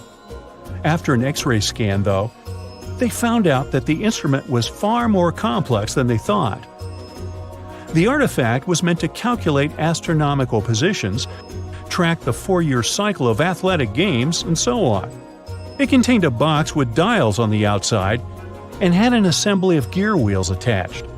It's still unknown who built an instrument with this level of artistry 2,000 years ago and why this technology was lost. After seeing how sophisticated the device was, scientists accepted that their perception of ancient Greek engineering wasn't really accurate. Professor Michael Edmonds of Cardiff University admits that based on the knowledge they have, this mechanism shouldn't even exist. Edmonds says the machine is one of a kind, and its astronomical calculations are precise. For him, the Antikythera mechanism is more valuable than the Mona Lisa. In 1929, scholars working in Topkapi Palace Museum in Turkey discovered a map. It became famous for being the oldest map showing the Americas. Perry Reese drew this detailed map on a gazelle skin in 1513. He depicted Europe, North Africa, the coast of Brazil, and several islands, such as the Azores and Canary Islands. The most exciting thing is that he created the map only 21 years after Columbus had set foot in the New World. Well, it was new to him. Perry Reese was a maritime scholar and a successful naval commander leading the Ottoman fleet. Yet, while drawing the map, he relied not only on his expertise in sailing. He created it by assembling and referring to 20 other regional maps, like the Arab map of India, 4 Portuguese maps, and the map of the western parts drawn by Columbus. Yes, the part he got from Columbus raised the heartbeat of many historians. Columbus drew a map during his 3rd voyage to the New World and sent it to Spain in 1498. It's assumed to be lost. Surprisingly, historians can now understand what Columbus noted down by looking at Perry Rees's map. Fun fact, he also drew another world map in 1528. Even though only about 1/6 of this map has survived, it's clear that it described the northwestern part of the Atlantic, the region from Venezuela to Newfoundland, and the southern tip of Greenland. The map also showed Antarctica centuries before its discovery. Historians had to rethink the chronology of history after getting this crazy information. Perry Rees described Antarctica's topography without ice in great detail. In the 1930s, workers found dozens of stone spheres in Costa Rica. Locally, they're known as bolas de piedra, literally stone balls. They were made by a civilization lost in time. What's interesting about these balls is their shape. They are perfectly spherical. How ancient people could make such precise shapes is a mystery. The spheres are of different sizes. Imagine a small one, like a tennis ball. Then put another one next to it, 7 feet in diameter. The largest spheres weighed 16 tons. Archaeologists are sure that these balls are human-made. Yet their purpose remains unclear. Some archaeologists claim that the spheres could represent the solar system or could be inspired by various stages of the sun and the moon. Others say that the stone's placement refers to the houses of chiefs. Most of the stone spheres were sculpted from granodiorite. It's a hard rock similar to granite. Experts believe that ancient people used smaller rocks from the same material as tools to shape these spheres. They also think that sculptors probably heated portions of the stones and then cooled them rapidly. This could have helped them to remove the outer layers of rock. Our next one is an ancient battery set found in Iraq in 1936. The set consists of a ceramic pot, a copper cylinder, and an iron rod. At the top, the iron rod is isolated from the copper by asphalt, and both the rod and cylinder fit inside the mouth of the jar. The copper cylinder isn't watertight, so if the pot was filled with a liquid, it would surround the iron rod as well. Archaeologists focused more on the oxidized iron rod because the vessel just needed to be filled with an acid or alkaline substance to produce an electric charge. After examining this bizarre artifact, an Austrian archaeologist hypothesized that the instrument made use of chemical reactions to generate electrical energy. That's why they likened the instrument to a battery. An ancient civilization might have used it for some kind of electrotherapy. Yet there isn't any electroplated object known from this period. So Koenig's hypothesis was rejected by many archaeologists, but nobody has proven him wrong either. The origin and purpose of the vessel remain unclear to this day. So, want to see the world's oldest art studio? In 2011, archaeologists found 100,000-year-old shells in a South African cave. Those shells were used for paint making. A coating of bright red powder on the inside of a pair of shells is the proof. Archaeologists say they found a complete kit used to produce a pigmented mixture. Now, in a different part of the cave, several paintings were displayed with little price tags on them intended for sale. Nah, just kidding. Although that big one over there would look good over my couch. Experts found the oldest lakeside village ever discovered in Europe underneath the waters of Lake Ohrid in Albania. The lake itself is ancient too. It's said to be one of the oldest lakes in the world. Before this discovery, a village in the Italian Alps held the record. It was about 7,000 years old. But radiocarbon dating shows that the village under Lake Ohrid was built between 6,000 and 5,080 BCE. which means it's around 1,000 years older than any other village in Europe. Around 200 to 500 people lived in this village. It goes back to the time of the Neolithic period. In fact, these people were likely one of the first ever communities that decided to settle down. This discovery wouldn't be so interesting if it didn't have an enigma. Villagers made a wooden fortress of spikes all around their village to stay safe. But safe from what? Something mysterious. These locals went through all the trouble of building their homes on stilts over the lake and surrounding it with spikes for defense. Why did they make things so complex? That's what archaeologists are trying to figure out. Are there any other unusual settlements? Sure thing. For example, Göbekli Tepe. This place takes us back to the very beginning of permanent settlements. It also makes us question everything we thought we knew about how organized societies started.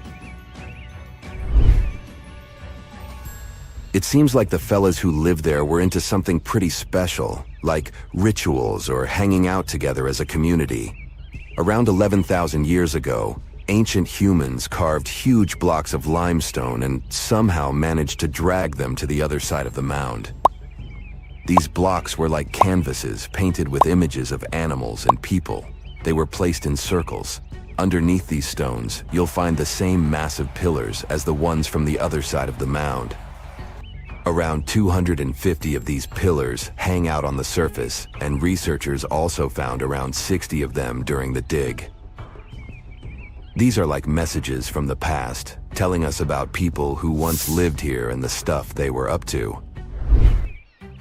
These findings challenge traditional timelines and interpretations of early human society.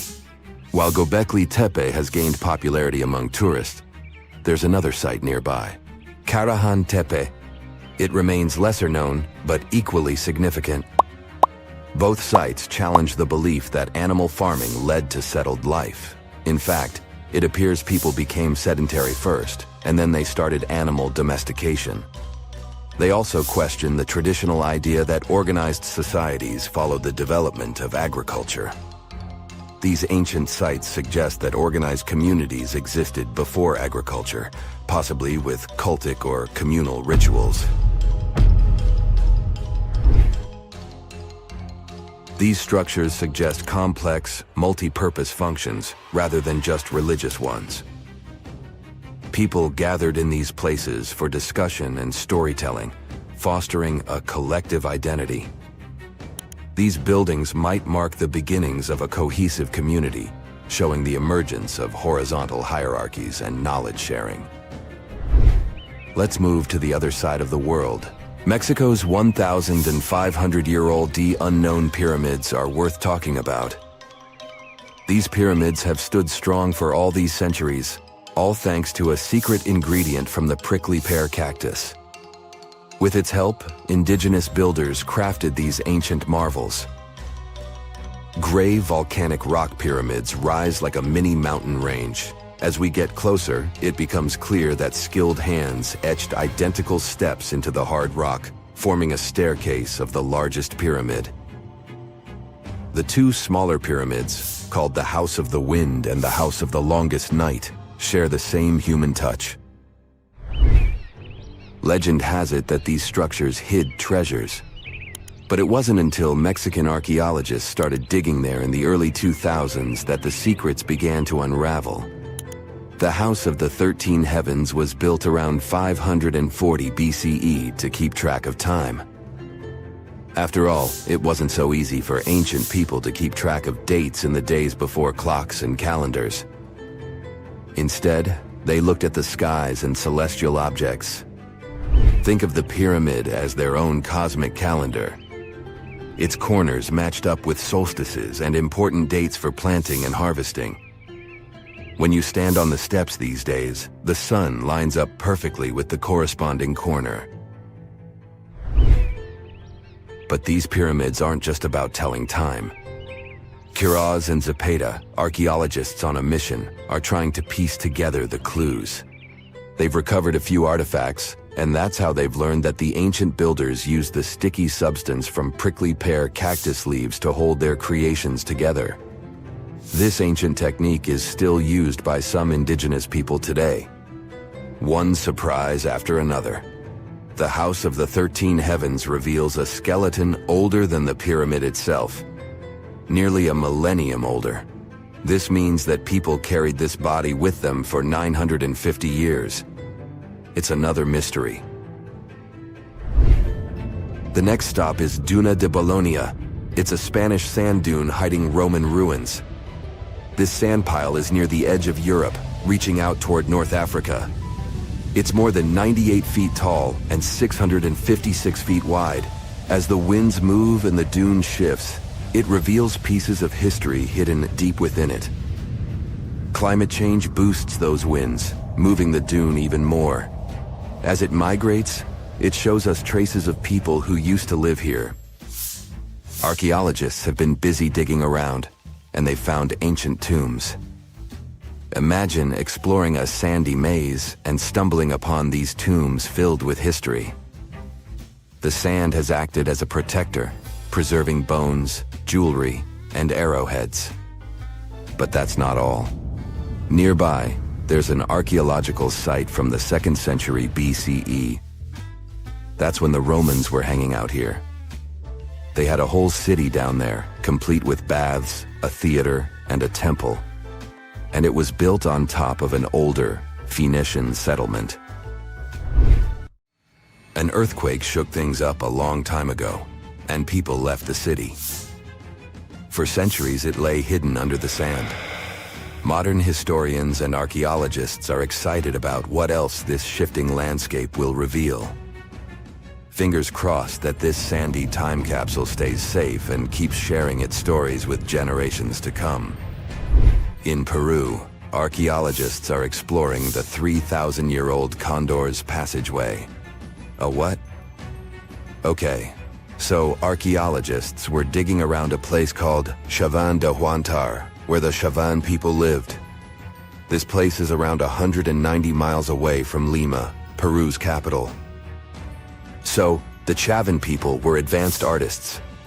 They loved drawing birds and wild cats in their paintings. And they went way back, even before the Inca Empire became a big deal. They were some of the first societies that settled down and started farming in Peru's highlands of the Andes Mountains. That's more than 2,000 years before the Incas showed up. Archaeologists found a secret passage in one of the temple buildings. They called it the Condor's Passageway. It was a hidden hallway that had been locked away for ages. Lara Croft would love it there. This passage leads to other rooms inside the temple.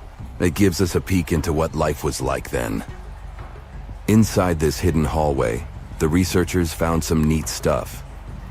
Like a big piece of pottery weighing as much as a big bag of potatoes and decorated with a drawing of a condor's head and wings. The condor, by the way, is a power symbol for the ancient Andeans. Archaeologists also found some pottery. All of this stuff was discovered in May 2022 when the entrance to the hidden passage was finally opened. Pretty new. The temple complex where they found these ancient items has other structures, like terraces. And there's still more to uncover. The tricky thing is going forward in these hidden passages. The archaeologists had to send in cameras mounted on robots to explore them first.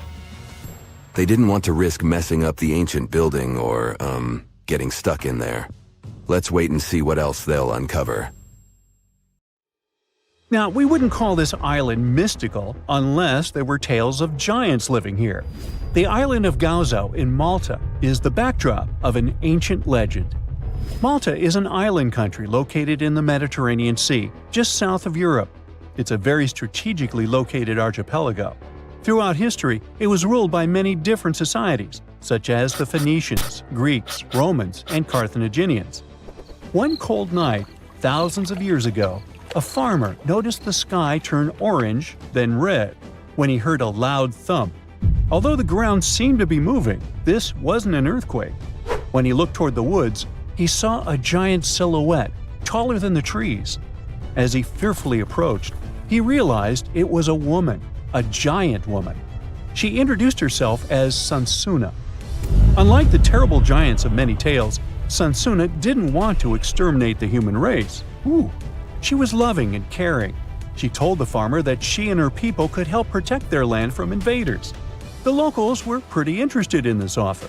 Since Malta is located in an important commercial route, it was constantly being invaded. The story says that Sunsuna settled in Malta, and sooner rather than later, she was moving things around. And when I say things, I mean monoliths. Sunsuna carried huge stones on her shoulder to build a magnificent temple called Gigantia, which means place of giants. She even did this while holding her half-giant, half-human kid on the other shoulder. Some say Sunsuna lived exclusively on beans and honey, although others replaced honey with water. The funniest bit here is that Malta is the 10th smallest country in the world, but it somehow managed to host giants. Hey, go figure. The temple looked like a giant game of Tetris, with some stones weighing as much as 20 elephants.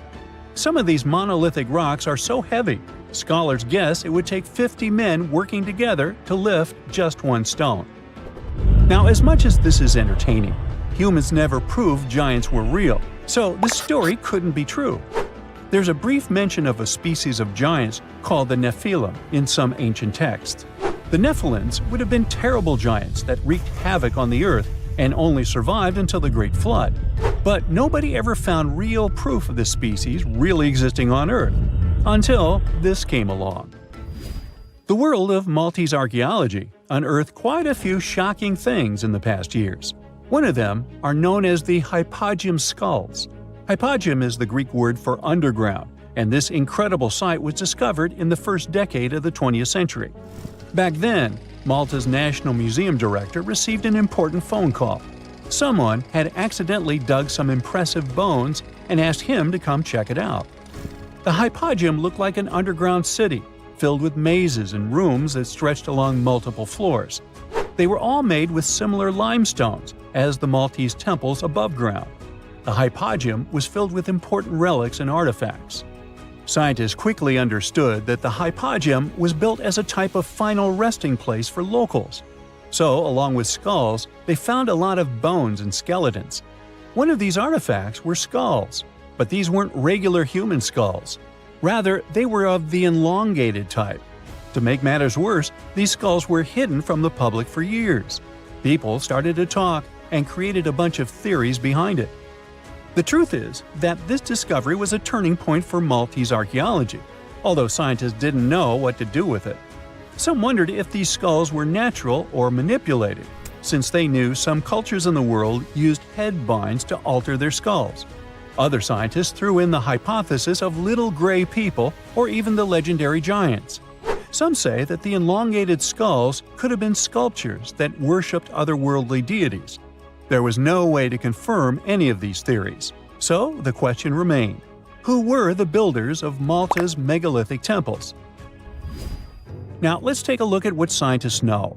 The Maltese megalithic temples have been standing strong since 3500 BCE, which is even older than the pyramids of Egypt. The main dilemma here is that these temples were built even before we invented writing, yet they required advanced technological skills to exist. The Gigantia Temple seems too absurd to have been built by humans. The South Temple has a corridor with 4 oval rooms on the sides, looking like a big shamrock leaf. In one of these rooms, scientists found altars decorated with spiral patterns. It looked like an altar of some sort, indicating early Maltese people used them for ritualistic purposes. The North Temple is similar but smaller, with a very low entrance that makes people crouch down to get inside. You get it? You need to bow down to their deities in order to get into this sacred place. I mean, one can't help but wonder about the secret reasons these ancient builders had to build such a huge temple. I'm thinking they probably cast one of Daenerys' dragons to move the monoliths around. Yeah, I'm joking here. But hey, remember the entrance to King's Landing? Yup, the series used the Medina Gates in Malta as the exterior of King's Landing during Episode 3 of Season 1. Anyways, back to the giants. The ritualistic theory of the whole thing won a few points when archaeologists uncovered these mysterious figures. They're popularly known as fat ladies. These tiny statues have round bodies and faces that show how much they enjoyed life. They kinda look like a miniature Sunsana, the giantess we talked about. Scientists believe these were statues that celebrated well-being and prosperity. It does prove that the people of the time had advanced craftsmanship skills, and they were pretty intentional with their constructions and art manifestations. One of these statues is known as the Sleeping Lady. This Neolithic piece of art depicts the figure of a large woman lying on her side sleeping. After studying it deeper, scientists guessed this statue was meant to represent the Great Reaper. It was found in the hypogeum, which we now know is a huge resting place. This specific statue is different from all the other fat ladies, starting with the hair and the embroidered skirt. Then there's this statue. This is supposed to represent an 8-foot-tall woman and the rim of her skirt. She was discovered in the most unusual of ways. A farmer was trying to plow his field, but he kept hitting large blocks of stone. All the way back in 1915, the farmer called Malta's National Museum director and asked him to come check it out. Some think this is all the proof you need to confirm that Sunsana was real. Others aren't all that sure. But that's not all. The place where this giant statue was buried revealed one of Malta's most impressive archaeological sites, the Tarsian temples. The temples were made from limestone blocks. Some are 20 feet tall and weigh around 20 tons. Zamet, the museum director, kept digging and discovered multiple sites made of megalithic stones. All of them supposedly built by Stone Age farmers, all stranded on a remote island in the Mediterranean Sea thousands of years ago. It just doesn't make sense. I mean, look at these temples in Manidra. This is probably the world's earliest calendar. On the equinoxes, the sun passes directly through the main doorway, straight down the central axis. On the solstices, there are two superb variations. During the summer solstice, the rays fall on the edge of the megalith to the left of the doorway, and during the winter, the rays fall to the right side of the doorway. It's astronomical precision at its finest. And what about the structures in the Hall Tarsian that we've already talked about? This complex is the oldest one in all of Malta. It was built with the purpose of doing animal offerings to deities. Scientists confirm this by unearthing numerous animal bones buried in the soil. They also found a great collection of spirals, indicating that the locals also used this temple for ritualistic purposes.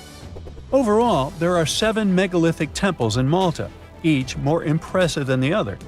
Scholars keep on digging to see if they can uncover the truth, much like researchers do with the pyramids of Egypt, the lost Mayan cities in the Americas, and other sites. Salt makes our chips and popcorn taste yummy, but it turns out that's not all. It's used in household and industrial products, from cosmetics to fertilizers, from water treatment to road gridding. All over the globe, around 300 tons of salt are produced every year. But there's a problem. That's too much salt for our planet. You see, salt rises to Earth's surface from deep oceanic rocks gradually, and this process is quite balanced, or it used to be. Humans are pushing this balance out of whack. Our demand keeps increasing, and we're releasing too much salt into the soil, air, and sea. And if this process continues unchecked, we might face an existential threat. Yep, it's as serious as that, and a recent study conducted by the University of Maryland confirms this. There is this thing called the natural salt cycle. It's existed for thousands of years. Salt naturally rises to our planet's surface via geologic uplift and rock weathering. Sometime later, rocks break down and release salt ions into the soil. Some of these ions are absorbed by plants and organisms. Others are washed away into rivers, which transport them into oceans. Salt also gets into the atmosphere. It happens through salt dust in dry regions and sea spray in coastal areas. It's crucial for humans because our bodies need salt, just like animals and plants do. Simply put, we're electrical systems controlled by salt. Soil needs salt because otherwise it won't clump together. Plants also need small amounts of salt since those allow them to have proper metabolism and synthesize enough chlorophyll. At the same time, Too much salt isn't a great thing. And nowadays, human activity is messing with the natural salt cycle, bringing salt to the planet's surface much more quickly than before. That's the conclusion researchers made after combining data from different sources, including the U.S. Geological Survey's Mineral Yearbook and global records of river compositions and salinity measurements. The main factor bringing about these changes is salt mining for food and other products. Then there are also acid rains. Those increase the rate of rock weathering. These and other factors speed up the generation of salt at the surface of our planet. At the moment, the concentration of salt in the world is too high. The soil, plants, and animals can't use all of it. Even worse, some essential species can't survive with all this extra salt. Their demise changes biodiversity and can lead to the appearance of invasive species, such as phragmites. Those are tall, reedy plants taking over coastal areas. Then, there's also zooplankton, an important ocean species regulating algae. It's extremely sensitive to salt. If this species starts to decline, it might mess with the world's food webs. Too much salt also turns farmlands into wastelands.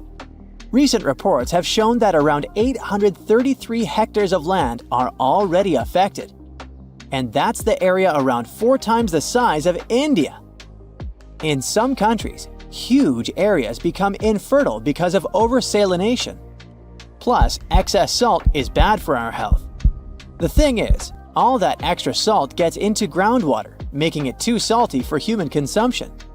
It's particularly bad for people with sodium-restricted diets. And I'm not only talking about table salt or sodium chloride. No, other calcium and magnesium-based salts are seeping out too, usually from the production of fertilizers and building materials. It's like a chemical cocktail of different salts coming from various sources, and scientists don't know yet the effects such a cocktail can have on us humans and our health. So, maybe now you're sitting and thinking, oh, it's time to cut back on my salt intake. Perhaps, but don't cut it all out. In the 1930s, Dr. Robert McCants from Cambridge University's Department of Experimental Medicine found 4 volunteers and asked them to go 10 days completely without salt. First, they had to sweat out the salt that still remained in their bodies, and after that, the scientists literally desalinated everything they were allowed to eat and drink. Soon after, the participants started to experience weird sensations. They realized that they didn't taste much flavor in anything they consumed. It got worse.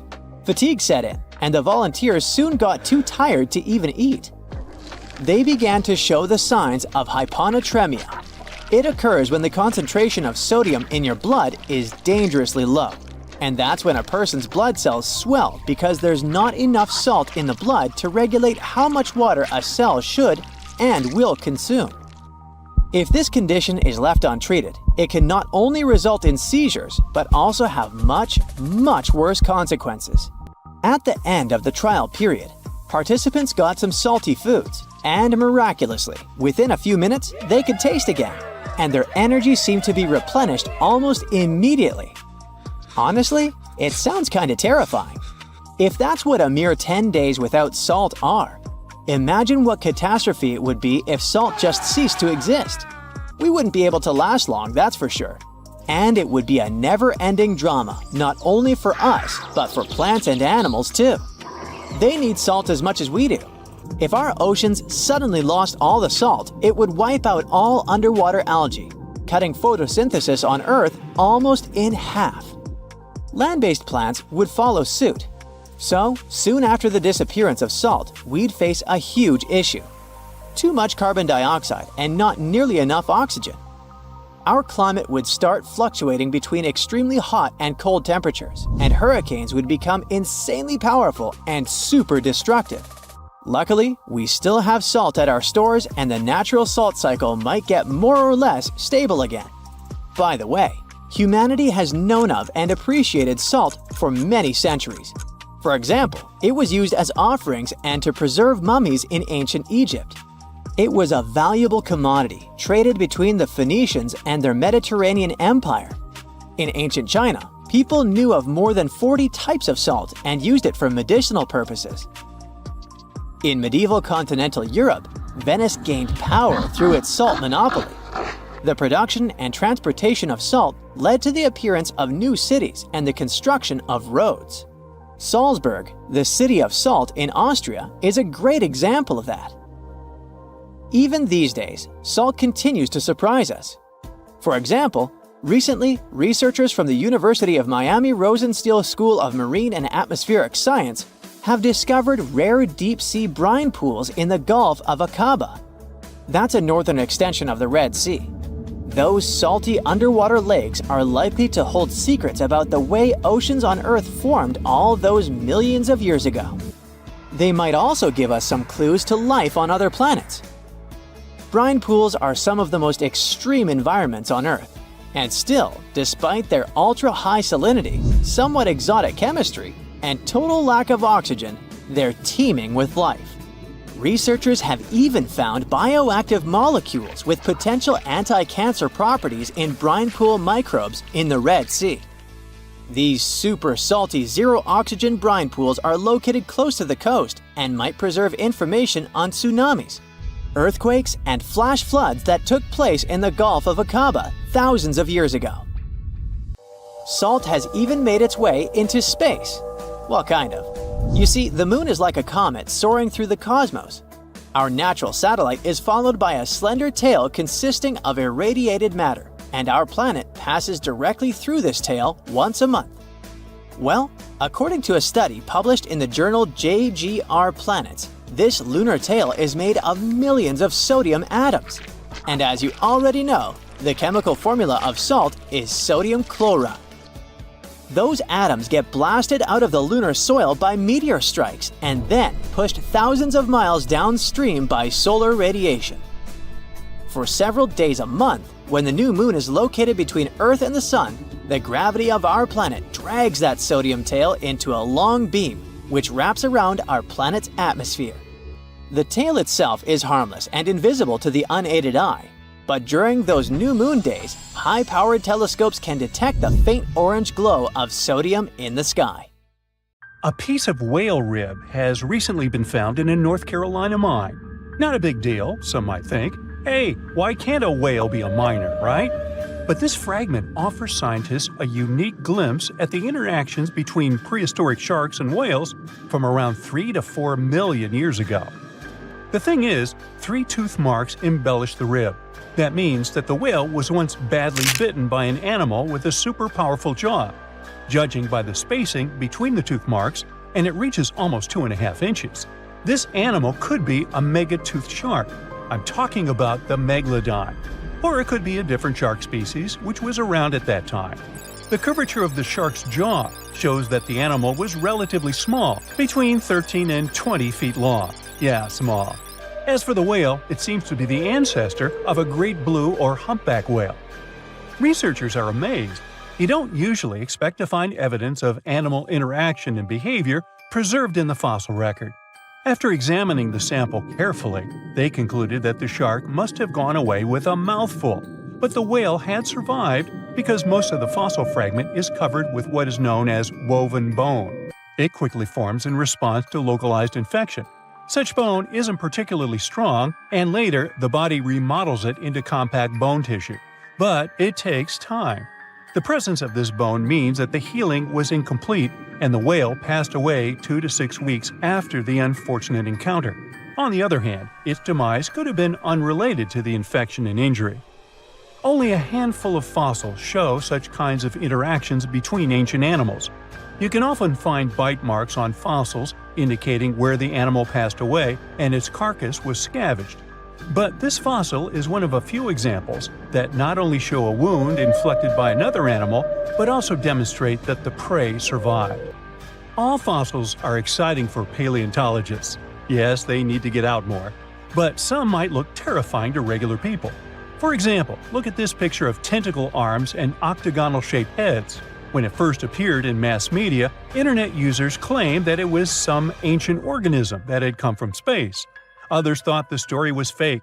But in fact, both the picture and the fossil are real. The fossil is known as a mortality plate, a fossilized representation of a mass extinction event of one or several species. The fossil actually contains more than a dozen specimens of a type of marine organism called a crinoid. Despite their looks, crinoids were not plants but marine animals. This particular species lived deep underwater on the seafloor. Crinoids were related to starfish, sea urchins, and brittle stars. These creatures could attach themselves to the seafloor with stalks made up of flexible porous discs connected by soft tissue. The stalks were hollow, and that's where the animal's nervous system was located. Crinoids absorbed oxygen through thin-walled tube feet. The creatures usually reached the length of more than 8 inches and had 5 arms lined with leathery-looking, tentacle-like structures. They fed on plankton and sloughed off organic material. Now, even though these fossil finds seem to be super exciting, few creatures in the fossil record confuse scientists as much as the Tully monster. This curious sea creature sported a toothy, trunk-like snout and eyes splayed out on a rigid rod. But the most bizarre thing? It has been impossible to classify. Researchers have been considering a variety of organisms, for example, segmented worms, swimming slugs, and primitive eel-like creatures, since the monster was discovered in 1966. Recently, they have even tried to connect it to some species of jawless fish with a backbone-like structure. A team of scientists from Japan has used high-resolution laser scanners to examine the anatomy of Tully monster fossils in 3D. They concluded that the enigmatic fossil might be an invertebrate after all, and still, the true identity of the creature remains elusive. In the 1950s, amateur fossil hunter Francis Tully found a ghostly imprint of a torpedo-shaped organism with a huge tail fin in the Mizon Creek fossil beds in Illinois. Tully had never seen anything similar to the torpedo structure. He took his find to Chicago's Field Museum of Natural History. Paleontologists working there were baffled as well. Since then, scientists haven't been able to determine where the creature fits on the phylogenetic family tree, or where they should spend Thanksgiving. In 1741, an explorer and captain named Vitus Johansen Bering led an expedition to map the coast of Alaska. The ship he was on got shipwrecked on what later became known as Bering Island, and they got hungry. Half the crew survived thanks to the discovery of an extremely large sea cow. With the meat of these animals nourishing them, the sailors managed to build a small ship from the wreckage and return home. On their way back, a scientist who was among them spent his time documenting the animals and plants they had found. The sea cow was particularly interesting because without it, the crew wouldn't have survived. These animals were more than 26 feet long and weighed around 10 tons. All sea cows are member of the order Sirenia, marine mammals more closely related to elephants than cows. The scientists described them as having black skin, a small head, and stubby forelimbs. Those sea cows floated on the water's surface, munching on kelp. After the information about these animals became widespread, sea otter fur trading expeditions made use of that convenient depot en route. Sea cows were docile and could be easily hunted. Long story short, within 27 years after the scientists mentioned those animals, they were driven to extinction. But it's not the saddest part. The fossil record reveals a much deeper and darker history. Fossils of sea cows have been discovered all over the world, from Japan to Mexico. It means that the animal once thrived in the vast kelp beds around the entire North Pacific Rim. That small population discovered by the expedition was probably the last remains of a once much larger and way healthier population. More likely, Aboriginal hunting had already reduced the numbers of these animals to near extinction levels, and the final blow came from Western hunters. The living close relatives of those ancient sea cows are rarely hunted today. Still, they're under threat of extinction themselves. To some, this amazing fossil might look a bit disturbing. Slaves' lentils are fossils that belong to animals called nummelites. They lived and thrived in a warm, shallow sea covering part of Egypt around 40 million years ago. The name nummelites hints at the fact that larger specimens resemble coins, and in Egyptian folklore, they're even referred to as angel's money. These creatures have a simple, single-celled structure, which contrasts with their super intricate skeleton. Look at this series of spiral overlapping whorls. Each whorl is divided into countless tiny chambers. Nummelites can grow to be 4 inches in diameter, and still, they are the fossils of single-celled animals related to amoeba. How and why did they grow to be so large? The reason could be their symbiotic relationships with other smaller organisms.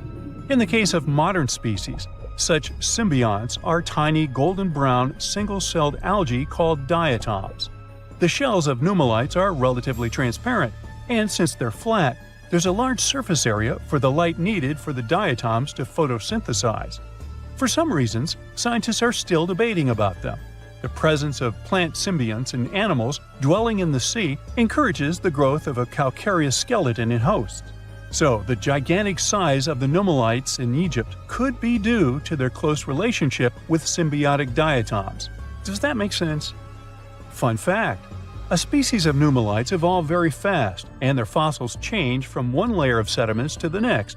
So, the limestone used for the pyramids of Giza are so packed with such fossils that it's known as nummulitic limestone. This limestone also contains two kinds of nummulites, the smaller slaves' lentils and the larger angel's money. But those are not different species, but rather different stages in the life cycle of a single species. Strange and amazing items are discovered often, but figuring out what our ancestors were up to is pretty tough. Especially when all you have are just some rusty cups and cave drawings. It's no surprise that even the experts in lab coats sometimes make mistakes. But it's not just about dusty plates and huge stones. Sometimes there's even humans with large heads. So grab your digging tools and let's travel back to ancient times to explore incredible societies that even scientists can't fully explain. Sardinia may look idyllic now, but I'm not gonna lie, I wouldn't fancy visiting it 3,000 years ago. Rumor has it, terrible giants roamed around this island back then. People even talk about finding human skeletons over 13 feet tall there, although nobody's ever shown anything to prove it. But the stories will make you wonder because some weird stuff has definitely happened. In 1974, over 5,000 pieces of broken stone artifacts were found in a part of the island called Monte Prama, but instead of being displayed in a museum, they were locked up in an underground vault for about 30 years. Sounds a bit suspicious, doesn't it? When they were finally displaced in 2005, scientists put the pieces together to find statues of 38 giant men standing 8 feet tall. Not quite as tall as the legendary skeletons, but still pretty huge. It's thought these statues were made by the Nuragic people, who lived on the island a long time ago. Besides giant statues, they also built over 8,000 massive stone buildings. Perhaps Nuragic weren't giants themselves, but they definitely liked their things big. I do too. I like a big number of likes on our videos. That would be pretty great. Thank you if you liked this and subscribed. Now back to the video. You and I are pretty smart, but we might not be the smartest humans ever. Actually, we might not even be the smartest species. Since 1913, some skull fossils found in South Africa have hinted at a possibly smarter contender called Boskop man. This human-like species might have lived as recently as 10,000 years ago. Their skull suggests they had really big heads, which means their brains could have been 30% bigger than ours. Wow! Their average IQ could have been around 149, making them among the smartest 0.05% of people today. But if a Boskop brainiac was so much smarter, why are they not around and we are? Well, bigger isn't always better, you know. Our brains are a lot bigger than our ape relatives, mainly in the prefrontal cortex. This part helps with high-level tasks like making decisions, remembering things short-term, and being aware of ourselves. The parts of the brain that handle our senses and movements haven't really grown much. So, maybe the Boskops spent too much time dwelling on the past rather than doing practical things like hunting. But this is all just guessing. We really don't know what happened to these clever cousins of ours. Some people even argue that Boskops weren't any different from us, with the only evidence being parts of skulls. The jungle is huge. Did you know the Amazon rainforest is home to about 30% of all the world's plant and animal species? That's impressive. However, the history of one native species, humans, has long puzzled scientists.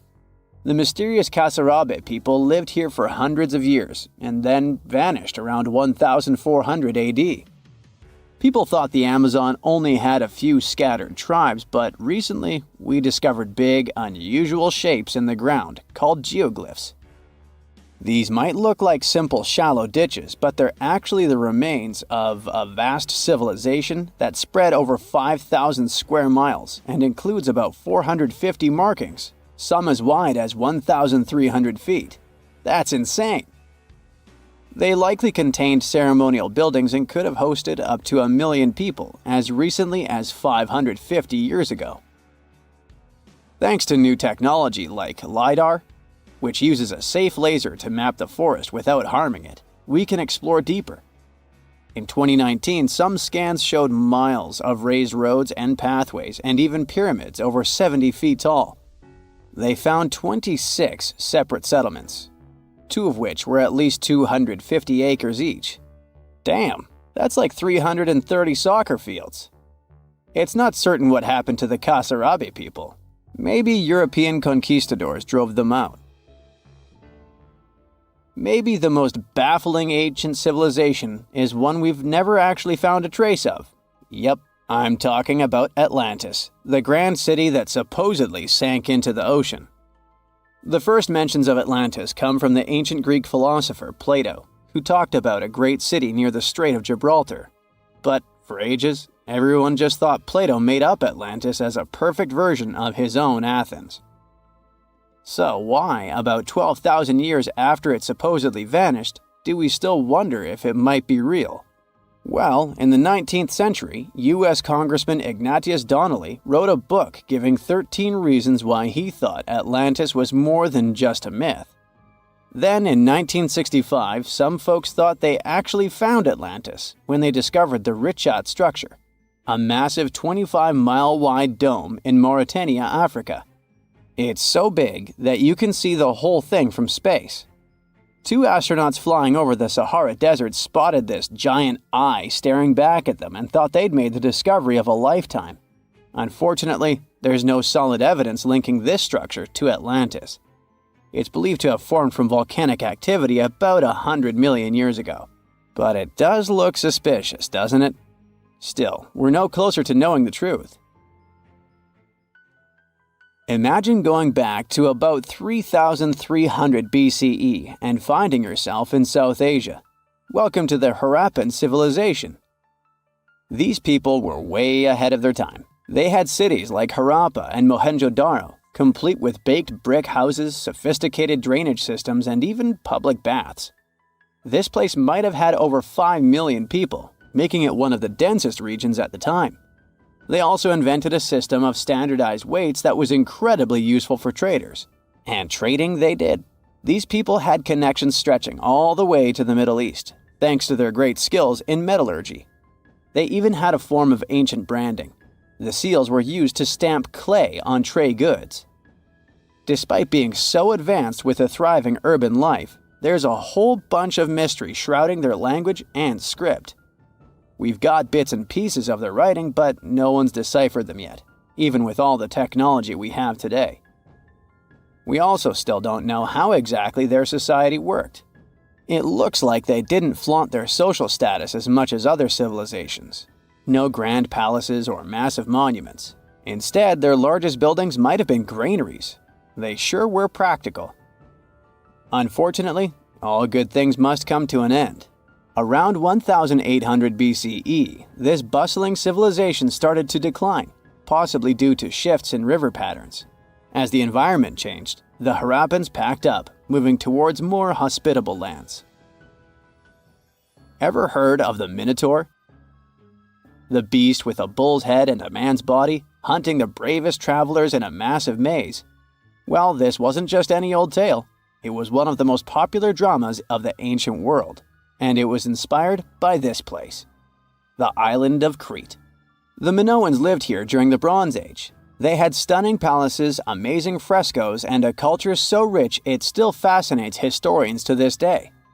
They built places like Knossos, which was so complex with its multi-story buildings and elaborate hallways that it might have inspired the whole labyrinth myth. Their engineering was so ahead of its time that even their drainage systems were more advanced than what many of us have today. Let me know in the comments which of these stories you find the most fascinating, and thanks for watching. When you hear the word mummy, you might get a chill down your spine. That's because most of us associate this word with those creepy characters we've seen in some scary movies. But in reality, mummies have helped us understand a lot about ancient civilizations, their rulers, and about how people used to deal with losing their loved ones. The people most famous worldwide for their mummies are the ancient Egyptians. They believed that some sort of existence after passing away was possible, if certain conditions were met. That's why they insisted on preserving the human body through the process of mummification and placing the mummy in a furnished tomb, kind of like giving it a fully functioning apartment of its own. Why did they believe in this? Well, because they were deeply connected to their natural environment for the most part. They saw the natural cycles around them, like how the sun rose every day, followed by the moon, or how new life was always sprouting from plants, even after they had wilted away. They also believed that the powerful spirit Osiris, who represented the cycle of passing away and resurrection, played a role in this process. To prepare for the afterlife, the ancient Egyptians followed certain rituals, like mummification, which involved using materials like honey, resins, and incense to preserve the body. There's no other mummy more popular than that of King Tut. He was a young pharaoh who ruled over 3,000 years ago in Egypt. The problem with discovering ancient royal tombs is that most of such burial sites were previously robbed. People knew ancient rulers had been left with many valuable belongings, so those locations became vulnerable to thieves. When King Tut's tomb was opened in 1922, people were excited because it had not been robbed, like many other previously discovered royal tombs. That's how well hidden it was. Inside, his mummy was encapsulated in a total of 3 coffins, including one made of gold. The objects found in his tomb showed us what ancient Egypt was like, and studying his mummy also helped us learn about the culture and practices popular at the time when he passed away. We also learned about his family by looking at his DNA. Scientists were able to discover that he had had a disease called malaria and a problem with his foot that might have made it hard for him to walk. Ramses II was another pharaoh in Egypt who ruled for 68 years, which was quite a lot back in the day. He was known for his expansion campaigns and building projects. Many objects from his time as a ruler still exist today, including a large statue of him. Ramses II was about 6 feet tall and lived to be about 90 years old.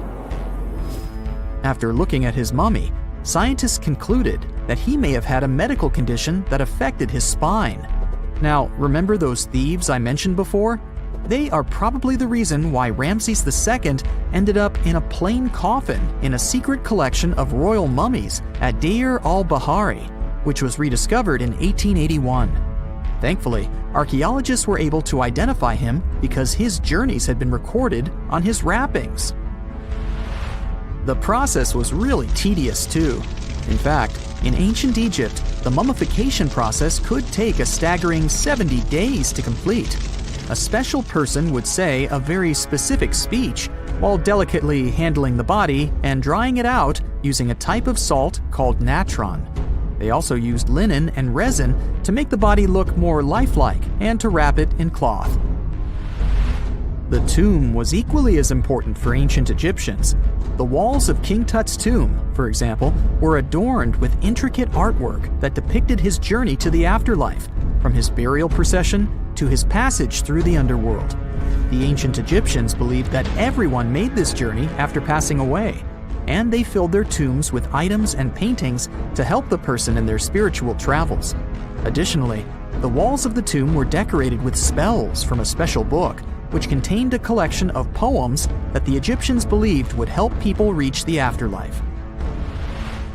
And speaking of how important this journey was, people also placed food in these ancient tombs.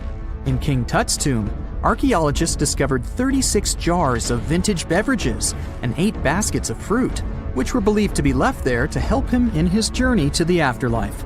The Egyptians believed that traveling to the afterlife took a really long time, so they left a lot of supplies, such as food and water, to sustain their loved ones. Pharaohs also generally had numerous luxurious garments and beautiful jewelry in their tombs to ensure that they would have a fashionable journey. These items included various types of linen clothing, such as tunics, scarves, gloves, and headdresses, as well as a lot of gold jewelry with precious stones, like bracelets, buckles, pendants, necklaces, rings, and even precious depictions of insects for protection. Some were also deposited with fans made from ivory and ostrich feathers to keep them cool in the afterlife. Some ancient rulers were even placed in their forever apartments along with boats. For example, Pharaoh Khufu built the Great Pyramid at Giza as his tomb, and a large ship was found inside. King Tut, however, was buried with multiple boat paddles, but no actual boat. Instead, he had 3 chariots and numerous walking sticks made of precious materials, perhaps indicating he'd rather travel to the beyond by land, not by water. Amongst the most interesting objects found near ancient mummies are bottles of oils and perfumes. If rulers were supposed to be fashionable, why not smell nice too, right? Also, some of them had some ancient kinds of board games, most of them made out of precious materials like gold or ivory. One of those games was called Senet. It was very popular amongst the ancient Egyptians and very similar to modern-day chess. The ancient Egyptians may have the most famous mummies out there, but they weren't the first to invent the procedure. In fact, it all started in South America with an ancient civilization named the Chinchorro. As far as we know today, these people were the first to mummify their loved ones that had passed away. They did it somewhere around 2,000 years before the Egyptians started their own rituals. Sure, we can tell a lot about ancient rulers by studying these mummies, but until recently, we had no idea what they really looked like during their lifetime. Not so long ago, though, some very special mummy paintings were found by archaeologists studying ancient Egyptian objects. These mummy portraits are highly detailed paintings of individuals that were made while they were still alive. Such paintings were often painted on wood, as opposed to the classical portraits we all know about, which are painted on canvas. They are known for their realism and beauty, and have even been used by researchers to diagnose diseases by comparing them to the corresponding mummies. Some of these portraits also include depictions of jewelry, which was later found on the mummies. The recent discovery of these mummy portraits in Central Egypt is significant, as it marks the first time in over a century that such paintings have been found. Mummies appeared all around the world naturally, too. Mummification can occur without people intervening because of natural conditions, like extremely cold or hot environments, places with a lack of oxygen, or accidental exposure to chemicals that preserve the body. These conditions don't allow bacteria to grow, resulting in the body remaining more or less intact. Famous Otzi was one of these mummies. We know today he was a man who lived around 5,000 years ago in Europe. But upon his discovery in the Alps in 1991, Austrian authorities initially believed that he was a modern mountaineer because of how well preserved the body was. However, after the Iceman was removed from the glacier, it was determined that he was actually from the Copper Age. There are entire communities of unusual tiny organisms that live in lagoons in Patagonia, and they are some of the first forms of life ever. No one had known about them until 2 scientists, Brian and Maria, went to explore certain areas in Patagonia. Now, Patagonia occupies nearly half of Argentina, and few people live there, only some farmers and sheep ranchers that mostly stay near rivers and grow things such as apples, pears, and alfalfa. A long time ago, it was a wild and distant place where Indian tribes lived. But this time, we're going to follow the tracks of life forms that appeared long before humans and look closer at these interesting microorganisms Brian and Maria found. Those two had to drive for 9 hours on some rough roads to reach their destination. They stayed in a small village. Only 35 people live there. These people depend on just one spring because it almost never rains there. On the last night in the village, Brian realized that satellite images he had taken had shown a set of lagoons that were only 10 miles away. The next day, the small team jumped into a car and went up the road as far as they could until it became too difficult to drive. They continued hiking the rest of the way. It was hard because they had to carry water to deal with the intense sunlight. In some spots, they ended up sinking up to their knees in a slush made of salt. Up there were 12 lagoons with perfectly clear waters. The place itself didn't offer much except for very acidic and salty water and intense direct sunlight. But it was kind of like traveling back in time, because those conditions were like what Earth looked like many, many years ago. When Brian examined the lagoons, he was surprised to see many unusual microorganisms there. We call them stromatolites, and they're so small we can't even see them without a microscope. But they get together and form large communities. In the past, many unusual species lived this way. For example, cyanobacteria. They were important back in their time because they produced oxygen. Earth, in its initial stages, didn't have much of this gas in its atmosphere. The first stromatolites might have been formed by diverse types of bacteria that didn't necessarily produce any oxygen, but were just living their peaceful life there. They formed layers, piling on top of one another, so that at least some of them could get a bit of sunlight. They used sand and sticky liquids to stay close together. Brian was also incredibly surprised because those were the biggest living stromatolites he had ever seen. Living stromatolites usually grow to be over 3.3 feet high, but the newly found ones were 15 feet wide and a few feet tall, which is giant compared to those living in other places. And fossilized ones were even larger.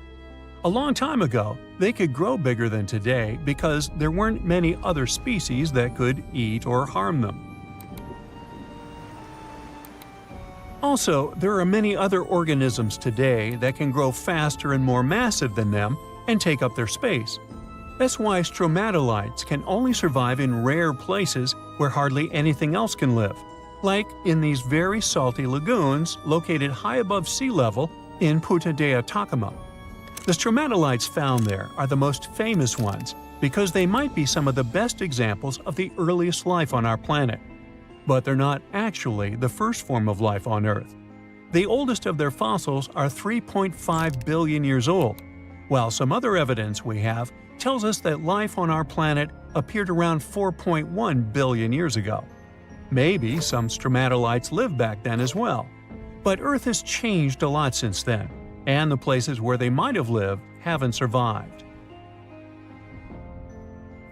Now, all this may not seem like a lot at first glance, because no one has found an exotic and weird beast our world has never seen. But these are notable examples of what searching for life somewhere else in the universe might look like. Scientists who are interested in studying Mars often come to this place, since it might be similar to what the red planet looked like an exceptionally long time ago. If there were fossils hidden in the ancient rocks on Mars, they might look like these stromatolites. Another faraway land has revealed some of its secrets. It's Antarctica, with an ancient lost world found under its ice. Antarctica hasn't always been this frosty, isolated land of snow and ice sheets. Once it used to be part of the Gondwana supercontinent, together with what is now South America, Africa, Australia, the Arabian Peninsula, and the Indian subcontinent. But at some point, it split off and went to build a life on its own. It formed as other landmasses started to move away, which created its coastline. But Antarctica was different in many other ways back then too. It used to be a land covered in magnificent forests and rivers full of life. Scientists use radar and satellites to explore a mysterious world hidden under the ice there. This ancient land, which is close to the Indian Ocean, is as big as the U.S. state of Maryland or Belgium. It's more than 14 million years old. Some studies say that this area formed over 34 million years ago, which was way before Antarctica got into its deep freeze. At first, temperatures there were higher, possibly like the weather in Patagonia or the cold, temperate rainforests of Tasmania, New Zealand, or maybe even more tropical than that. But as the climate became cooler, Small glaciers started forming on hills close to the rivers. Valleys sunk deeper because of all that ice covering them. And then, temperatures dropped even lower, and a giant layer of ice covered the entire continent, hiding those old glaciers. Rivers shaped this lost world a long time ago, way before it ended up covered in ice that's almost 2 miles thick in some spots. Scientific studies of this area showed that those landscapes had been full of highlands and mountains. The ice that formed over Antarctica made the whole area very cold, so the landscape couldn't erode anymore. This means everything has remained basically the same and untouched under the ice for millions and millions of years. What's interesting is that we know less about this land hidden under the ice than about the surface of Mars. One way to explore it would be to drill through these ice sheets to check for samples of sediments below. They could tell us more about the ancient flora and fauna frozen underneath. It's not a new method. A similar method was used to collect 2-million-year-old samples in Greenland. Australia has a secret world too. Ancient organisms were found hidden in rocks in the northern parts of the continent that are about 1.6 billion years old. These microscopic things are part of a family called eukaryotes. The members of this family that exist today include plants, fungi, animals, and even those tiny organisms with just one cell, such as amoeba. All living things with nuclei in their cells, including us, can trace their family tree back to one of the oldest members of this family. That one is called the last eukaryotic common ancestor, and it lived more than 1.2 billion years ago. Those ancient organisms were more complex and bigger than bacteria. Maybe they were the first predators on Earth, hunting bacteria. We people used to have real superpowers, but they all disappeared long ago because these abilities became useless and evolution took them away. For example, one of these superpowers was hibernation sleep. Yeah, it doesn't sound as cool as teleportation or flying, but in the modern world, it would be helpful. Imagine that you go to bed before winter and wake up in the spring. No cold weather, no spending money on food at this time, just a long, deep sleep. So perhaps our ancient hominin ancestors, more like primates than humans, could fall into a long hibernation. It was about 500,000 years ago, hundreds of thousands of years before the appearance of the first Homo sapiens. Hominini of that time lived in caves during the Ice Age and fell into a long sleep to survive. However, this is not a confirmed fact, but scientists have some guesses about it. Paleontologists discovered many fossils of our ancestors in one Spanish cave. The analysis showed that hominini lacked vitamin D and fat reserves. These strange indicators showed that the inhabitants of these caves could be in a state of hibernation. Perhaps their metabolic processes slowed down and their fat and vitamin reserves were depleted to support life during a long sleep. Of course, such an ability could be useful in the modern world, but it has several disadvantages. Let's look at the example of bears and what problems they can face during hibernation. Unique metabolic processes support their long sleep, but if these processes are violated, then after waking up, the bear can get very sick. This may happen because of an insufficient amount of fat and food reserves.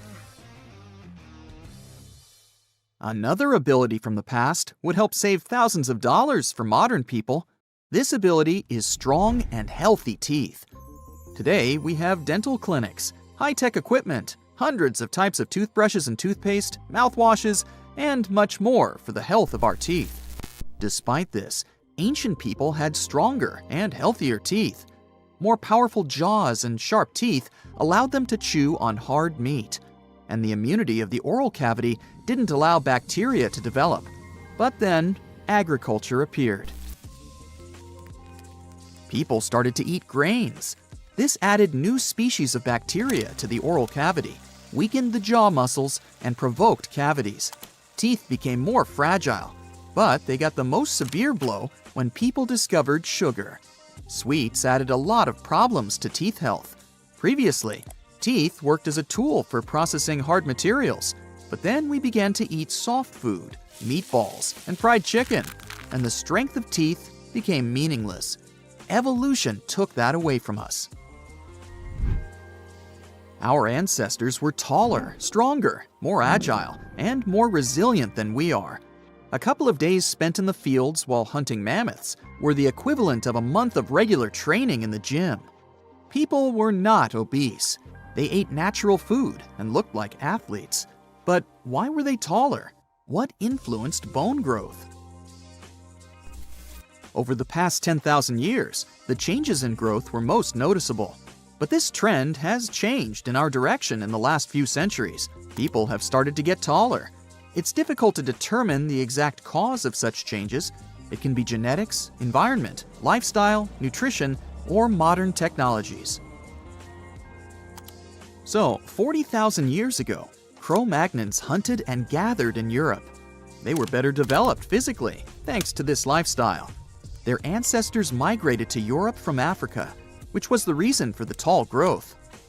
Longer bones were helpful for adaptation to the hot African climate, but after 30,000 years, the growth of people sharply decreased because of the onset of cold weather and the development of agriculture. Our ancestors went through times of famine, and their bodies shrank over time to adapt to a meager diet. In addition, living next to livestock provoked the emergence of new diseases. All of it affected the appearance of ancient people. There are almost no such problems now. You can eat healthy food, receive medical care, and take vitamins. All this allowed us to grow a few inches taller. But one change in the human body still remains a mystery. We have the most advanced civilization in history today. People become professionals in neuroscience and thermonuclear physics, create powerful computers, have access to all the knowledge in the world, and study the boundless depths of space. But for some reason, our brains have become much smaller than those of people who lived several thousand years ago. But how is this possible, given that people were engaged in agriculture, trade, and the manufacture of simple tools in the distant past? Then big cities, architecture, art, and technology began to appear. And all this time, our brain was shrinking, while humanity was moving forward. It lost a piece equal to 4 ping pong balls. The reason is not that people were more intelligent in the past. The volume of the brain is not related to intellectual level. It's possible that people's brains have shrunk because of collectivity. To understand what that means, let's take a look at ants. Scientists measured the brain size of some species. They saw that species participating in complex social systems had smaller brains.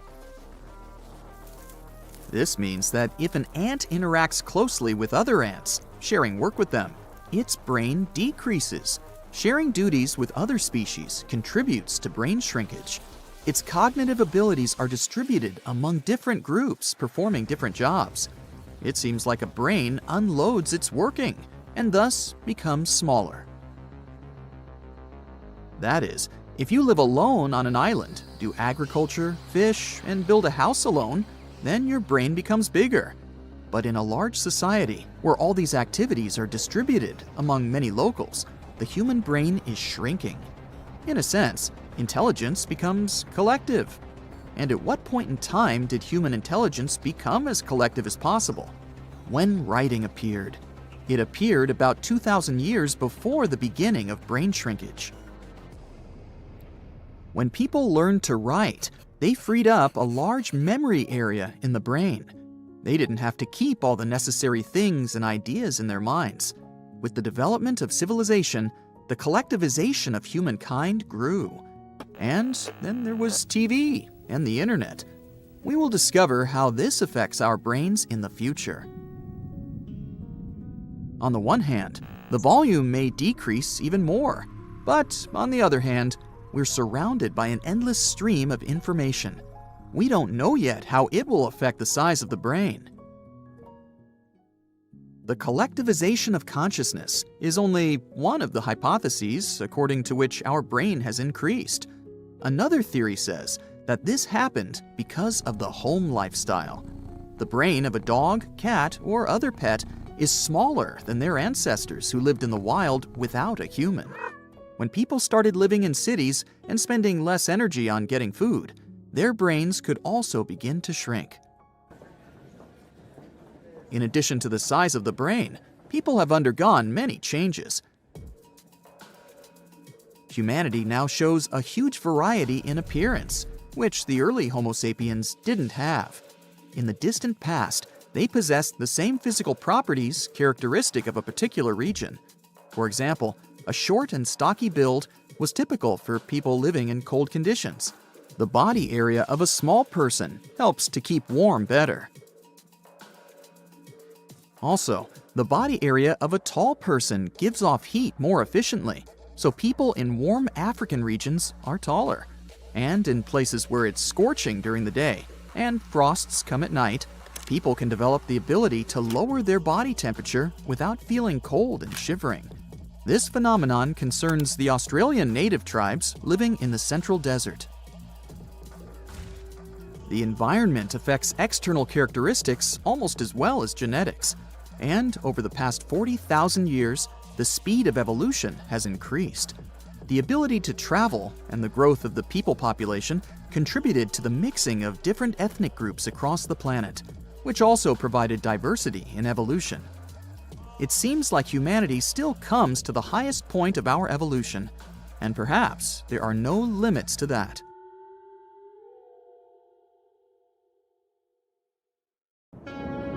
You know, scientists make discoveries that change the world, but even they can face mysteries. Here are 10 things that have baffled scientists. Imagine that you constantly hear a low-frequency hum, and no one can trace its source. Roughly 4% of the world's population hears the hum. It's a geography-free sound. I mean, people all around the world hear it, so the name varies from Tao's hum to Auckland hum, depending on the region where it gets generated. The sound is just on the threshold of human hearing. People hear it less when they're outside, and it gets louder indoors, especially at night. What's even scarier is that you cannot unhear it once you've heard it. Some folks say it started in London around the time of Charles Dickens, who wrote A Christmas Carol, and the low-frequency sound actually comes from the humbug. Or not. Actually, the earliest cases were recorded in Bristol, UK, dating back to the mid-1970s. Scientists have various theories about where the hum comes from and why only some people can hear it, yet they don't have a clear answer. It could occur when ocean waves move along the ocean floor. They shake the Earth when they collide with continental shelves. Or this might be happening because of volcanic eruptions and earthquakes. Oh, and how about ultra-low frequency radio signals used to communicate with submarines or even 5G? Upsweep is another type of unidentified sound.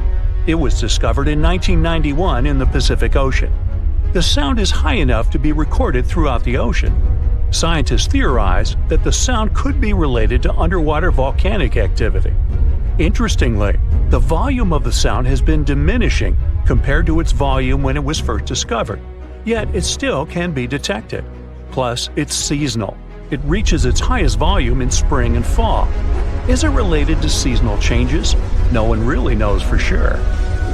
The next mysterious thing is a cone-shaped monument found in the Sea of Galilee in Israel.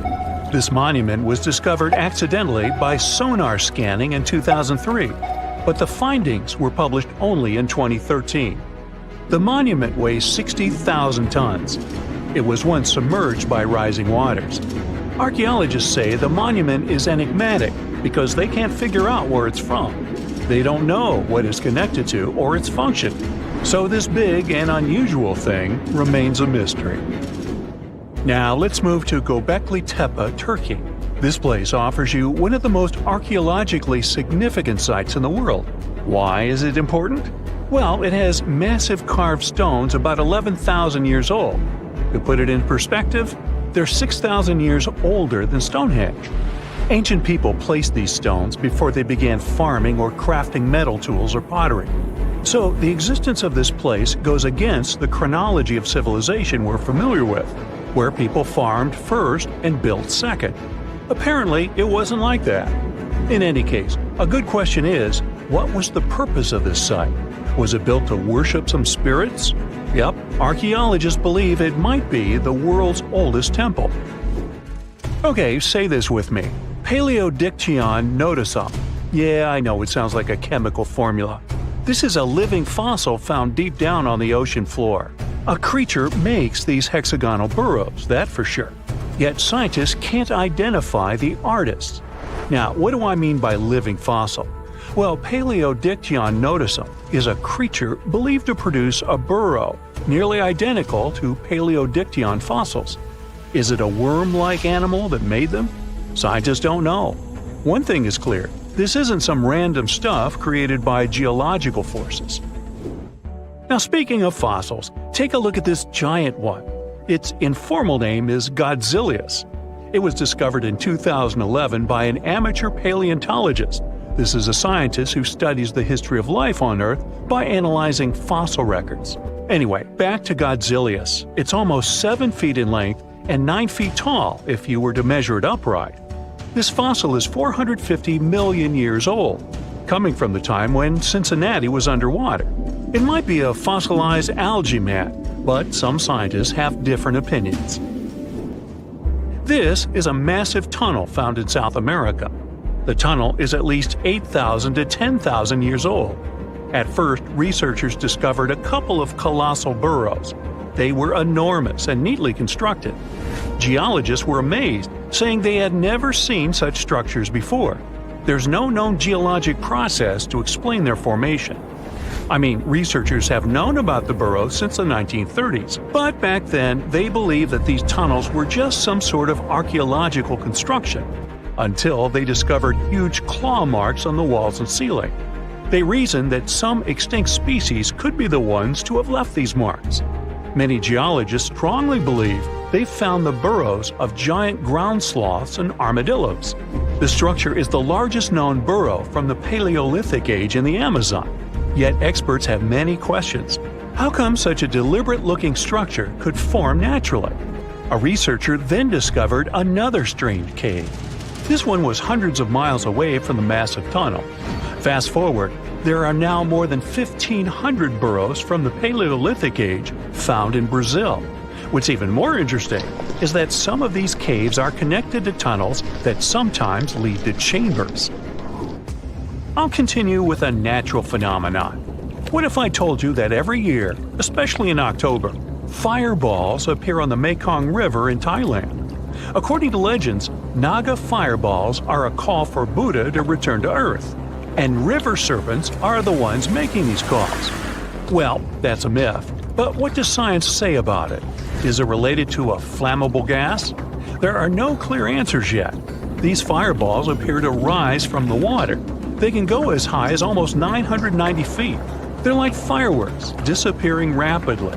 They typically glow with a reddish or orange color. I'll mention some legends too, because why not? They're thrilling. And it would be a shame not to include the one about the lost city of Atlantis. As you may know, the legend says that Atlantis submerged into the ocean around 11,000 years ago. Since then, not just scientists, but also treasure hunters and philosophers have been searching for the lost world. Could Bimini Road be a trace? In 1968, a diver found strange stones off the coast of North Bimini Island in the Bahamas. The stones look human-made. It's like they were evenly spaced out and laid in an orderly row.